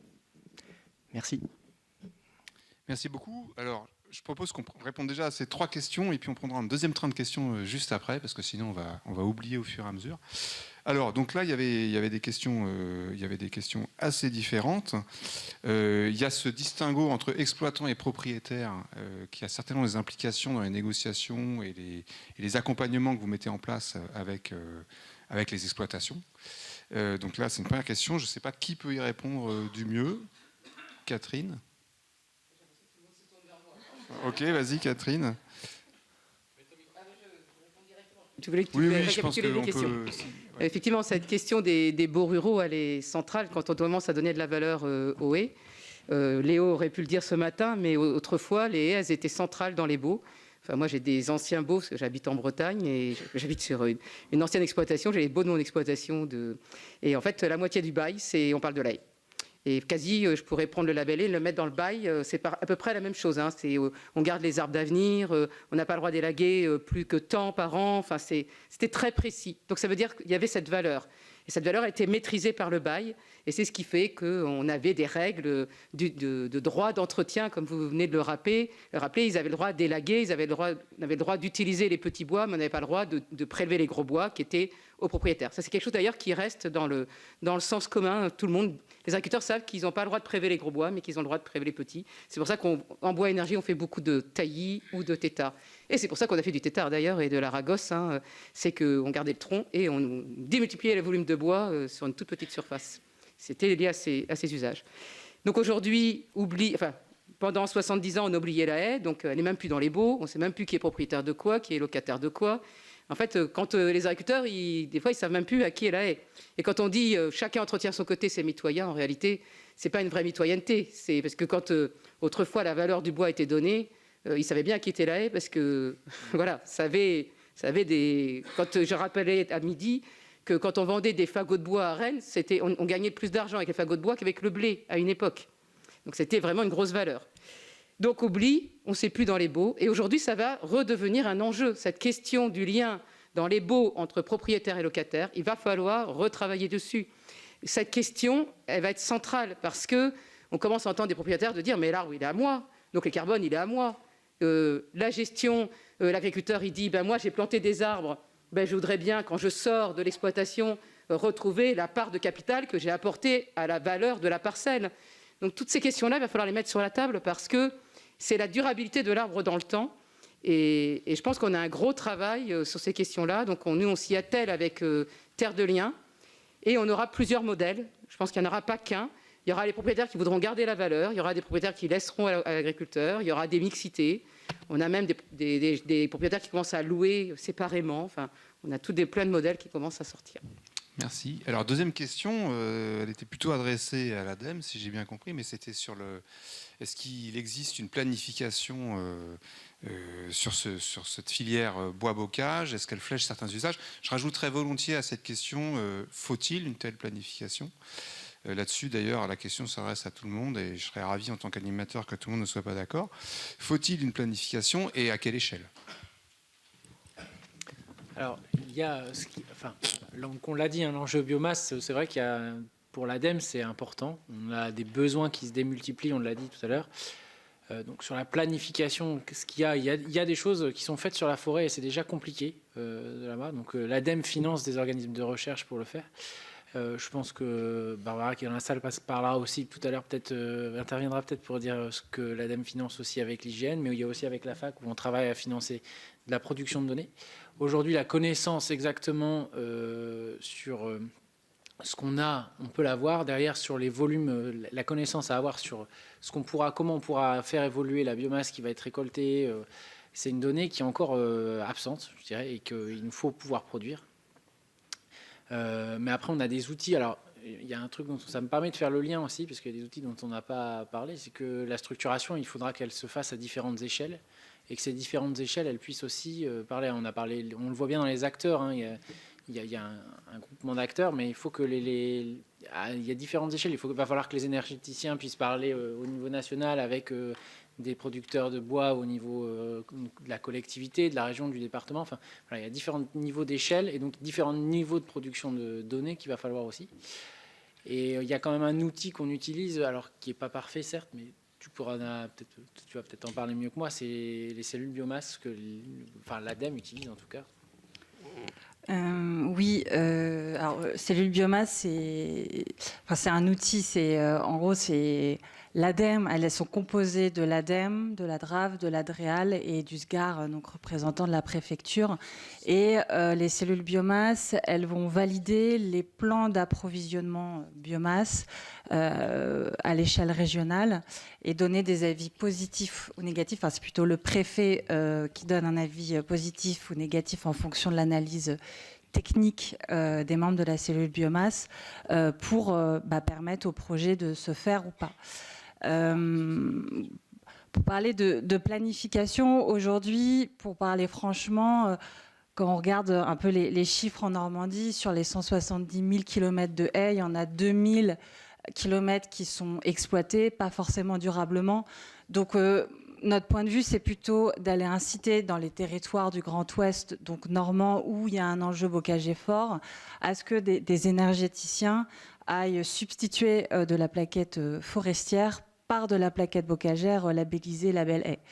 Nous, on a imposé dans notre fonds chaleur un taux de 10%, mais aujourd'hui, on voit des énergéticiens comme Engie ou d'autres, Dalkia, qui peuvent aller au-delà et qui proposent d'aller au-delà afin de se positionner sur des projets plus qualitatifs. Et c'est sûr que nous, en cellule biomasse, on va prioriser, soutenir ces projets, surtout dans des régions comme la Normandie, où il y a une tension sur la plaquette forestière, et on se dit, effectivement, substituons ça par de la plaquette bocagère certifiée label haie.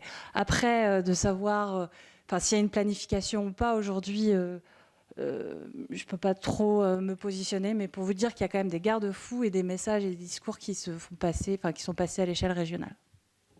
Merci. Pour compléter sur la Bretagne, nous avec le réseau Côte-Nerbresse, le réseau de l'ensemble des SIC, ce réseau a aussi pour mission de proposer des études de faisabilité et de ressources qui sont vraiment indispensables avec chaque installation de projet pour être sûr que la ressource n'est pas comptabilisée aussi plusieurs fois et qu'elle n'est pas prévue pour plusieurs projets de chaudière, et ce qui amènerait à une surexploitation du bocage et à une prise dans le capital bocager qu'on a en Bretagne. Donc ça, c'est vraiment une partie très importante pour nous, en plus des objectifs de planification plus globaux, d'effectivement à notre échelle régionale, de aussi mettre en commun nos données et d'aller plus finement sur le terrain, sur la ressource disponible. Ok. Catherine, tu voulais rajouter quelque chose ? Oui, mais en fait, c'est très complémentaire. En fait, ce que je voulais dire, c'était que effectivement, cette notion de planification, on l'a entendu ce matin, c'est l'objet même du SGPE, c'est de planifier. Donc, ils ont planifié 3 millions de tonnes de matière sèche d'ici 2030. Là, c'est l'objectif national, planifié en fonction du linéaire qu'on a. Nous, par rapport à ce qu'on connaît d'aies, on se dit c'est possible. Mais il va falloir réguler quand même, parce que, comme vient de le dire Camille, on a souvent des cercles d'approvisionnement qui se superposent. Et au bout d'un moment, quand ils vont tous se superposer, les 3 millions de tonnes, c'est bien si on les répartit sur toute la France, mais s'ils sont répartis sur que la Bretagne, ça ne va pas le faire. Donc les questions d'études de gisement, elles sont quand même intéressantes, parce que quand on fait des études de gisement, on regarde le capital, on regarde ce qu'on peut prélever dans le capital, ce qui est déjà prélevé par ailleurs, et on se dit, est-ce qu'il reste assez pour moi ? Parce que celui qui arrivera après la bataille, il ne restera plus assez. Et aujourd'hui, ça va être une captation de la ressource. Ça, c'est une certitude. Et le deuxième point que je voulais rajouter, c'est qu'aujourd'hui, le bocage, on est assez jeune dans sa connaissance. La forêt, comme vient de le dire Antoine, on a 200 ans d'histoire de connaissance de la forêt. Aujourd'hui, on commence seulement à apprendre à cuber les haies. Donc là, on vient de sortir, dans le cadre du même projet Respect dont on a parlé ce matin, des méthodes de cubage simplifiées pour que les agriculteurs puissent cuber leur haie, que les producteurs d'énergie puissent cuber leur haie, qu'on sache organiser les chantiers, savoir ce qu'on a comme prélèvement, combien on a d'accroissement annuel par an pour ne pas prélever plus que l'accroissement annuel, parce que là, sinon, c'est du pillage. Voilà. Et tout ça, c'est des données à produire. Et en fait, on court après le temps parce que tout se met en place et en même temps, on met en place les connaissances, quoi. Merci. Alors, il restait 2 questions dans ce premier train de questions. Ah, pardon. Je vais vous donner la parole dans une seconde, mais il y avait une question à laquelle on n'a pas répondu encore. C'était sur la question posée par monsieur là-bas. Il y avait 2 questions. Il y avait la question en amont, est-ce qu'on a une capacité de production au niveau des pépinières, hein, c'est ça, j'ai bien compris, des plants. Et puis une autre question plus spécifique sur les filières bois litières. C'est ça, non? C'était pas ça? Allez-y. Ah, c'est la réponse. Bon, alors, en tout cas, je vais vous donner la parole au moins sur la première question. Je vais donner la parole. C'est Baptiste qui pouvait répondre, je crois, sur la question. Oui. Ou vous, si vous voulez. Juste un petit élément par rapport à la région Bretagne. Donc, on vient de faire voter le plan arbre. Et cette question des pépiniéristes est abordée avec un soutien donc, dédié principalement aux pépiniéristes avec un objectif de 60 installations sur 5 ans. Baptiste, tu veux compléter? Oui.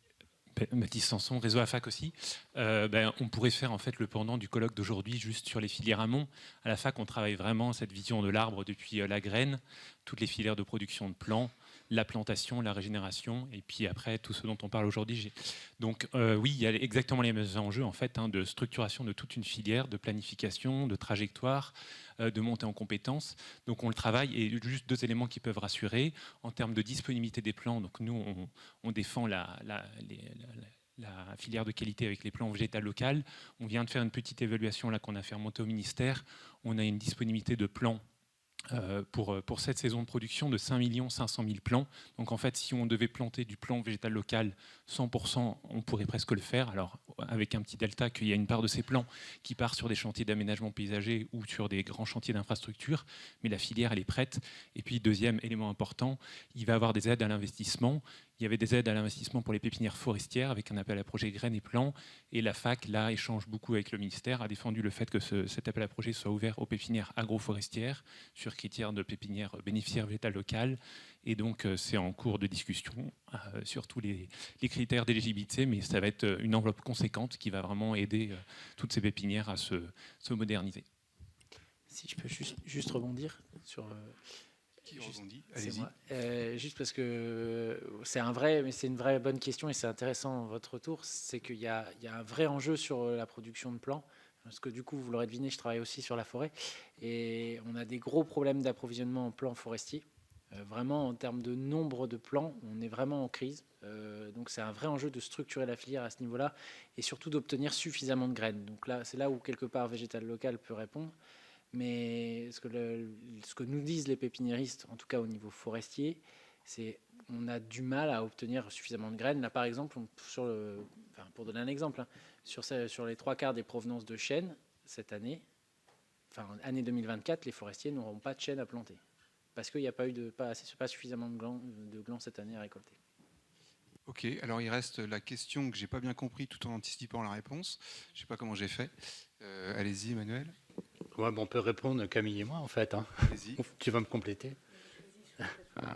Donc, évidemment, ici, on a accentué notre réponse sur la filière bois-énergie, puisqu'il y avait nos camarades de Lagacilly et Jérôme. Donc, c'était le thème. Mais évidemment, en fait, notre travail à tous dans nos structurations, c'est vraiment de travailler sur les filières de valorisation du bois des haies. Donc, effectivement, on parle beaucoup du bois énergie, mais l'autre filière qui prend beaucoup d'ampleur, c'est le bois litière. On l'a évoqué un petit peu ce matin. En fait, quoi de mieux que autoconsommer son bois sur place? Donc les agris, au lieu d'acheter de la paille et de faire rouler des camions depuis je ne sais pas combien de kilomètres, en fait, c'est vraiment pertinent en fait, qu'ils puissent utiliser son bois pour ne plus acheter de paille, quoi. Donc ça, on accompagne maintenant beaucoup d'agris qui se posent du coup la question, j'ai compris que mon bois pouvait me servir pour faire ma litière, du coup j'ai besoin de toi parce que je me pose la question, est-ce que je vais avoir cette bois chez moi pour avoir tout le temps, mais pour tout le temps satisfaire mes besoins. Et donc même dans ce cadre-là, en fait, les agris viennent nous voir pour avoir de l'aide. Parce que du coup, encore plus, ils se posent la question de est-ce que j'ai bien une ressource suffisante et pérenne. L'autre filière sur laquelle on a commencé à travailler, on a constitué un groupe et on va continuer, c'est une filière bois d'œuvre locale et durable. Donc l'idée, on a fait un petit noyau en Mayenne de réunir menuisiers, charpentiers. Donc on a quelques menuisiers, quelques charpentiers, un sieur ou deux. Des agris, on a aussi mis la forêt dans la boucle. Et en fait, c'est comment on pourrait effectivement satisfaire un besoin local en bois d'œuvre. Donc que ce soit pour de la menuiserie, d'aménagement ou autre bâtiment ou de la charpente. Voilà, la palette bois d'œuvre est large. Comment on peut structurer en mettant en place les besoins des menuisiers en fait, pour leur commande, et comment on peut mettre les bois en face de bocage. Et toute la difficulté, c'est de définir, mais en réalité, c'est quoi un bois d'œuvre? Et en fait, voilà, vous voyez des combles à aménager, vous voyez la charpente, un super bois tordu, ça va faire un super bois d'œuvre. Voilà. Donc voilà, le truc, c'est de voir, on est en train de voir comment on peut mettre en relation, le menuisier fait un aménagement, j'ai besoin de tel type de bois, comment on organise le repérage de ce bois, et après comment on le coupe, où est-ce qu'on l'entrepose, et qui va pouvoir scier ce bois hors gabarit. Voilà, donc on travaille concrètement nous, sur ces deux filières. Merci. Camille, vous voulez compléter? Oui, et pour compléter, nous, donc, en fait, avec nos actions de plantation, on est à peu près, donc, sur les activités de notre SIC, à 1000 tonnes de bois énergie par an, mais à peu près l'équivalent en bois paillage. Et donc, en fait, aller chercher du bois bocager pour pailler les nouvelles plantations de l'agriculteur voisin, c'est aussi une manière de mettre à l'agriculteur un pied dans la haie et de lui dire qu'en fait, voilà, de gérer durablement sa haie, ça lui permet de pailler une nouvelle haie aussi. Très bien. En plus, effectivement, de toutes les autres... Alors, monsieur, vous vouliez poser une question depuis tout à l'heure. Alors, je voulais juste d'abord en préliminaire dire qu'on a oublié une haie, c'est celle qui longe les cours d'eau. Donc ça, aujourd'hui, on n'en a pas parlé. Elle est en partie prise en charge aujourd'hui par la GEMAPI, pour laquelle on réclame à peu près dans le Perche 2 € par habitant. Et aujourd'hui, les communes délèguent en DSP, délégation de service public, la gestion de ces cours d'eau au CDC. Ça, c'est juste une observation préliminaire. Ensuite, par rapport au débat, j'avais une question sur qui contrôle quoi. Donc, on a évoqué le bail. Donc, dans le bail, effectivement, c'est contractuel, c'est du code civil. Donc, il existe des exemples, effectivement, d'agriculteurs qui ont été condamnés pour destruction de haies classées. Il y a eu 100 000 € d'indemnité attribuée sur un agriculteur, un propriétaire, pour destruction, abattage de chênes classés, donc dans le 28. Voilà. Mais en dehors de ça, l'OFV a dit ce matin qu'il existait une seule possibilité d'agir pour la destruction de haies, c'était la destruction de la nidation des passereaux. C'est la procédure que vous avez envisagée sur destruction de haies dans le 28 en 2010, avec condamnation d'une peine d'amende avec sursis, dont j'ai parlé ce matin. Voilà. Alors, qui contrôle quoi actuellement? Voilà, c'est ça. Donc, il y a un vide. Terre de Liens y travaille. Je suis membre de Terre de Liens, donc je connais un petit peu. Mais en dehors de ça, les associations ont du mal à se saisir, enfin du moins à agir et à transmettre et à agir dans la transversalité. Parce qu'aujourd'hui, justement, ce qui est important, c'est dans ce colloque, c'est la transversalité, c'est la possibilité effectivement de faire passer les informations et ensuite de vulgariser. Donc pour terminer, j'ai juste un exemple. Nous avons une voie verte qui s'appelle la voie verte Alençon-Condé-sur-Huit, qui fait 60 km, qui a remplacé donc une voie ferrée fermée en 60. Cette voie verte pose des problèmes d'entretien. Et vient de s'ouvrir il y a à peu près 3 semaines une opération appelée opération sanitaire et j'ai oublié l'autre mot, ça me reviendra, qui s'apparente avec de la production de 3000 tonnes de bois sur une distance évaluée de 38 km. Donc on est allé voir sur place la semaine dernière. C'est un véritable saccage. On se demande où se trouvent les égards à la nature. On voit des haies, des taillis qui sont arrachés. Enfin bref. 5 associations sont déjà constituées, associations Arbre, Perche Avenir, Le Grappe et autres, associations locales. Et on se demande comment agir contre ce fléau. C'est-à-dire, on a vu ce matin qu'il faut préserver l'existant, et là, on est en plein, effectivement, dans ce genre d'opération, préserver l'existant. Voilà. C'est juste quelque chose qui est en cours et sur lequel on travaille. Je voulais le signaler parce qu'au moins, ça donne la possibilité d'avoir une vulgarisation aujourd'hui sur cet aspect d'exploitation qui s'apparente à une surexploitation. En fait. Et on n'arrive pas à soi. Donc on a demandé au président au conseil départemental donc, de l'Orne, on lui a demandé ça mercredi, donc, enfin mardi, On a commencé lundi, on n'a pas de réponse, on fait une pression, mais on aurait voulu savoir quels sont les choix qui ont déterminé l'abattage des arbres. Alors, on nous a dit les zones somanales, il faut les abattre. Il y a quand même 3 pépiniéristes qui sont venus sur place et qui ont constaté que parmi les zones abattues, tous n'étaient pas malades. Voilà, donc c'est une opération de destruction. Merci. Donc une première question sur comment les garde-fous en fait, par rapport à des risques de surexploitation et puis les moyens d'y réagir quand il y en a. Madame, vous vouliez poser une question. Il y a une autre question et puis on s'arrêtera là avant de passer à la dernière table ronde. Alors une toute dernière. Allez, on en prend 4. Allez-y. Merci beaucoup de me laisser la parole. Donc, je suis Barbara Fredman, je travaille à l'IGN et en complément de ce qui a été dit par rapport à des réponses aux politiques publiques et par rapport à des besoins d'outils, nous travaillons donc depuis 2020 avec l'ADEME sur des outils de connaissance donc de biomasse bocagère. Donc, nous avons fait une première étude sur 31 départements, à savoir les 31 départements les plus bocagers. Et pour vous donner des résultats en parallèle par rapport à ce qui se fait au niveau de la forêt, cette étude, donc en termes de biomasse bocagère, a permis de révéler que sur 31 départements, nous avions autant de biomasse bocagère que sur toutes les forêts de Lorraine. Donc des résultats particulièrement probants. Et suite à ces résultats et fort de cette expérience, nous avons refait un partenariat donc en début d'année, fin d'année dernière plus exactement, avec l'ADEME pour avoir une évaluation biomasse bocagère France entière. Et donc ça, c'est vraiment des résultats qui sont très attendus, qui sont importants. Les premiers résultats sont disponibles en open data avec tous les indicateurs associés. Et les prochains résultats seront disponibles dès la fin de l'année 2024. Merci. Madame. Oui, merci. Bonjour, Chloé Gérard de Moitié, je suis élue au Conseil départemental de Loire-Atlantique. Dans le précédent mandat, en Loire-Atlantique, il y avait eu l'initiative d'une SIC également pour l'exploitation du bois énergie qui avait été montée avec des exploitants agricoles qui avaient ses statuts, etc.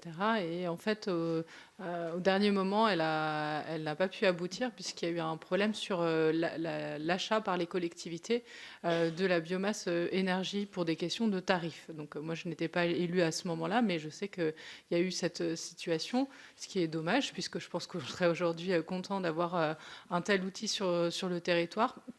Et je me pose la question aujourd'hui de la sensibilité au prix, justement, que vous pouvez constater, notamment entre la production labellisée, non labellisée. Comment vous voyez un petit peu le marché? Est-ce que toutes les collectivités y vont? Pourquoi certaines n'y vont pas? Quels sont les enjeux pour vous au niveau de la distribution et de la vente? Merci. Merci. Donc une dernière question ici.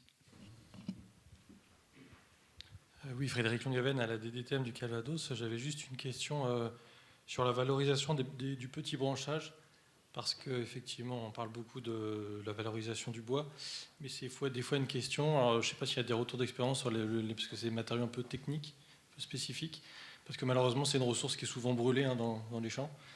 Et effectivement, je rejoins aussi l'importance on n'a pas parlé de la ripisylve, ce qui est souvent une ressource convoitée pour certains secteurs. Et juste, j'en profite, ce matin, on a parlé du rôle des DDTM, enfin des DT, juste pour dire que dans le Calvados, on a monté un guichet unique pour coordonner les actions et les réponses réglementaires sur les sujets des coupes et des arrachages de haies et des alignements d'arbres. Et l'OFB est associé. Merci beaucoup. Donc au total, je crois qu'on a 3 questions, puisque l'autre intervention, c'était plutôt un apport d'informations complémentaires, de témoignages. Donc il y a, la première question, c'est vraiment quel garde-fou on a et qu'est-ce qu'on a pour réagir quand on constate un cas de surexploitation dommageable. Comment on peut réagir? La deuxième question, c'est l'action de la sensibilité au prix de ces expériences de mise en place de filières. Ça a été, dans une des interventions, c'était cité plutôt à un moment avec un facteur qui était favorable finalement à l'exploitation du bois face à l'envolée des prix de l'énergie fossile. Et puis la question de la valorisation du petit bois. Qui veut réagir à ces différentes questions? Catherine? Je peux prendre la première, parce que effectivement, des chantiers de pillage, on en voit des exploitations qui sont vidées de tout leur bois en une nuit. Quelqu'un l'a dit, on le voit encore, on va le voir de plus en plus. Donc effectivement, cette question-là, elle est centrale, de ne pas surprélever. C'est pour ça qu'il faut encadrer les approvisionnements avec du bois certifié. C'est-à-dire on n'aura pas de pillage si on oblige que la ressource elle soit labellisée, certifiée, encadrée. Bon, ça, c'est la première des choses pour éviter le malheur. Parce que là, maintenant, la coupe est faite. Visiblement, c'est le département. C'est quand même pas normal que la collectivité fasse le contraire de ce qu'elle essaye de porter. Enfin, je le disais, c'est la même chose. Et donc là, bon, il va y avoir des démarches juridiques qui vont être engagées auprès du département. Je suppose que ça va faire école au sein du département. Je discutais avec monsieur tout à l'heure sur la SNCF. Le PV qui a été pris cet été par les Pays de la Loire, enfin la SNCF dans les Pays de la Loire, est en train de faire école au sein de la SNCF. Donc, à un moment, il faut pénaliser pour que les gens, potentiellement, ils se disent, le département, il ne recommencera pas 2 fois. Mais en même temps, il faut garantir sur le long terme les approvisionnements pour que ça ne se répète pas. Parce que quand c'est coupé, c'est coupé. Voilà. Okay. Et juste pour répondre aux petits bois comme ça, oui, voilà. Alors, je ne sais pas ce que vous appelez petit bois, si c'est le bois coupé derrière lamier ou si c'est du bois d'élagage, par exemple de taille de formation. Je ne sais pas de quel petit bois vous parlez. C'est le bois issu de la taille, effectivement, de formation, mais aussi lorsqu'il y a des coupes, souvent le petit branchage, on le met de côté, puis on le brûle, enfin sur certains chantiers. Ouais. Alors derrière un lamier, de toute façon, c'est pas valorisable parce que c'est que du petit bois, donc c'est pour ça qu'il ne faut pas faire de lamier. Voilà, il faut laisser pousser le bois pour avoir de la biomasse exploitée tous les 10 ans en Normandie. Et là, vous n'aurez pas de déchets puisque tout le bois passe dans le broyeur, du gros jusqu'au petit. Maintenant, on a des broyeurs même assez efficaces. Philippe vous le dira qu'on a de moins en moins de problèmes de qualité, de queue de déchiquetage ou de choses comme ça. Ça, c'est le premier point. Donc, et après, la taille de formation, déjà, on laisse le bois par terre. De toute façon, il va nourrir le sol. Voilà. Et puis, sinon, on peut faire aussi des petits broyeurs à main quand on a peu de volume. Il y a des agriculteurs ici qui ont commencé comme ça. Et quand on a peu de volume, il ne faut peut-être pas sortir le gros grappin pour venir broyer. Il y a des gens là-haut qui ont commencé leur chantier comme ça avec des broyeurs à main. Donc voilà, il y avait plusieurs solutions. Mais en tout cas, déjà, c'est de ne pas utiliser des outils qui, de toute façon, ne permettront pas de valoriser. Il faut laisser pousser. Camille, allez-y. Pour compléter sur le petit bois, nous, ce qu'on conseille aux agriculteurs, c'est s'il y a peu de petits bois, c'est de le laisser en coin de champ. Ça fait du bois mort, ça fait des écohabitats, et puis voilà, ça ne le gênera pas. Après, suivant le broyeur qui est utilisé, on le passe aussi des fois dans le broyeur, et ça ne pose pas de problème de poussière ou de déchiquetage quand on le passe en paillage. Donc c'est aussi une des solutions, et c'est pas du bois qu'on envoie en chaufferie, mais on l'envoie sur d'autres utilisations, en litière animale ou en paillage. Juste, je me permets juste une petite information. Je suis là, c'est Philippe. Et le petit bois représente, quand on déchiquete toute la branche, si on fait du bois déchiqueté, le petit bois représente 20% quand même du volume. Donc le petit bois n'est jamais perdu quand on déchiquete toute la branche, et ça permet de le valoriser parce que je crois que dans la salle, il n'y a plus personne qui fait des fagots. Enfin, il me semble. Dans le temps, le petit bois servait à faire des fagots. Et toi, le boulanger, tu ne fais pas de fagots ? Non, je n'ai plus la patience et le temps de faire des fagots. Ouais, juste un petit point d'alerte sur le petit bois, parce que en tant qu'ADEME, j'ai aussi tous mes collègues qui me taperaient sur les doigts si je ne le dis pas. Dans le petit bois, ce qui est considéré 7 cm, moins de 7 cm de diamètre, c'est là où se trouvent tous les éléments minéraux de l'arbre. Et donc, plutôt que de faire des fagots et de les mettre au coin du champ, ce serait bien de les repousser dans la haie pour que les éléments minéraux se décomposent et reviennent au pied de l'arbre. Vous avez des collègues très vigilants. Et sur la sensibilité au prix de l'énergie, de toutes ces démarches, C'est une question très importante. Puisqu'on l'a dit tout à l'heure, les coûts d'exploitation sont plus élevés que ce qu'on peut constater ailleurs sur la biomasse forestière notamment. Et je pense que s'il n'y a pas d'engagement de la collectivité, c'est difficile de faire fonctionner ce type de démarche. Enfin, nous, aujourd'hui, je ne l'ai pas dit tout à l'heure, mais il y a un facteur important, c'est la demande de la commune ou de la collectivité. C'est-à-dire que si, je sais pas, on est en Normandie ou en Bretagne et qu'on a du bocage, et il y en a beaucoup, naturellement, nous, en tant qu'opérateurs, on va être incités, on va nous demander dans le cahier des charges d'aller chercher ce type de bois. Ça, c'est la bonne solution. C'est-à-dire qu'il y a une vraie politique en amont de mise en valeur et d'utilisation de la ressource locale, notamment la haie bocagère. C'est vraiment ce qui permet quand même la réussite d'un projet. Si c'est mélangé, si c'est pas vraiment voulu, alors encore aujourd'hui, nous, dans nos plans d'approvisionnement, la haie, ça représente pas la majorité des volumes. Donc, globalement, vous allez avoir un prix qui pourrait encore être correct. Et puis après, il faut voir une autre chose, c'est que l'intérêt quand même de la biomasse, de la haie et de la forêt aussi, c'est sa stabilité dans le temps. Quand vous comparez ça avec ce qu'on a connu ces dernières années sur le gaz, ça n'a rien à voir. Je veux dire, les augmentations qu'on a eues sur la biomasse, c'est bien moindre que ce qu'on a pu avoir sur le gaz.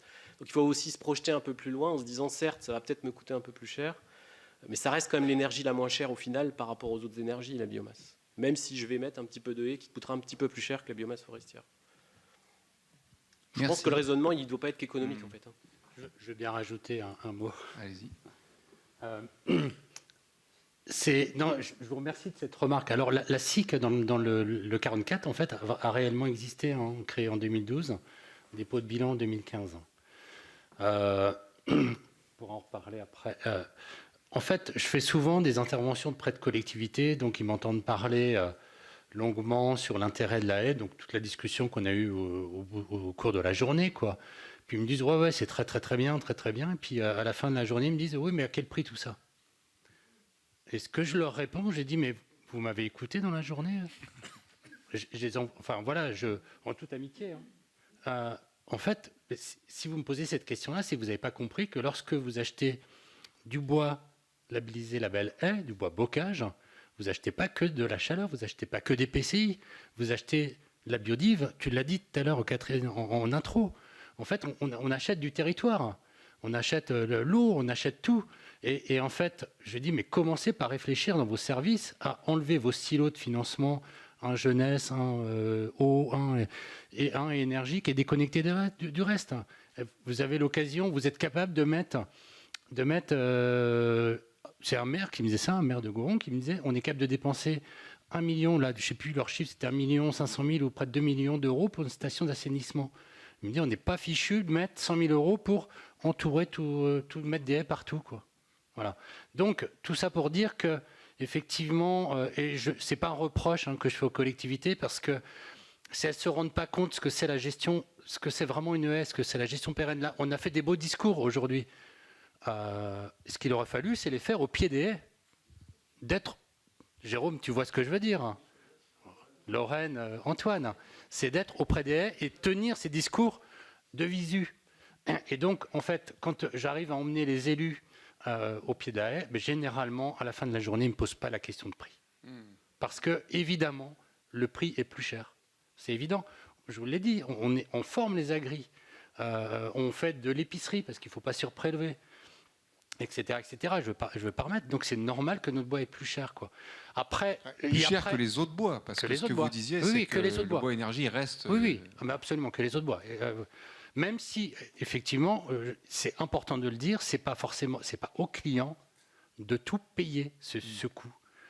Parce que là, on rend un service à la collectivité, c'est pas au client final, même si c'est une collectivité, c'est pas à elle de tout payer. Et fait, effectivement, au travers d'autres financements, d'une reconnaissance publique via d'autres financements, on peut amoindrir ce coût. Okay. Et juste au passage, je ne sais pas si vous êtes au courant, donc l'ADEME, Pays de la Loire et FIBOA organisent un pied de haie le 11 mars dans le 44. Donc je ne sais pas si vous avez été invité. L'information est notée. Merci, donc c'est la fin de cette 3e table ronde. Merci beaucoup.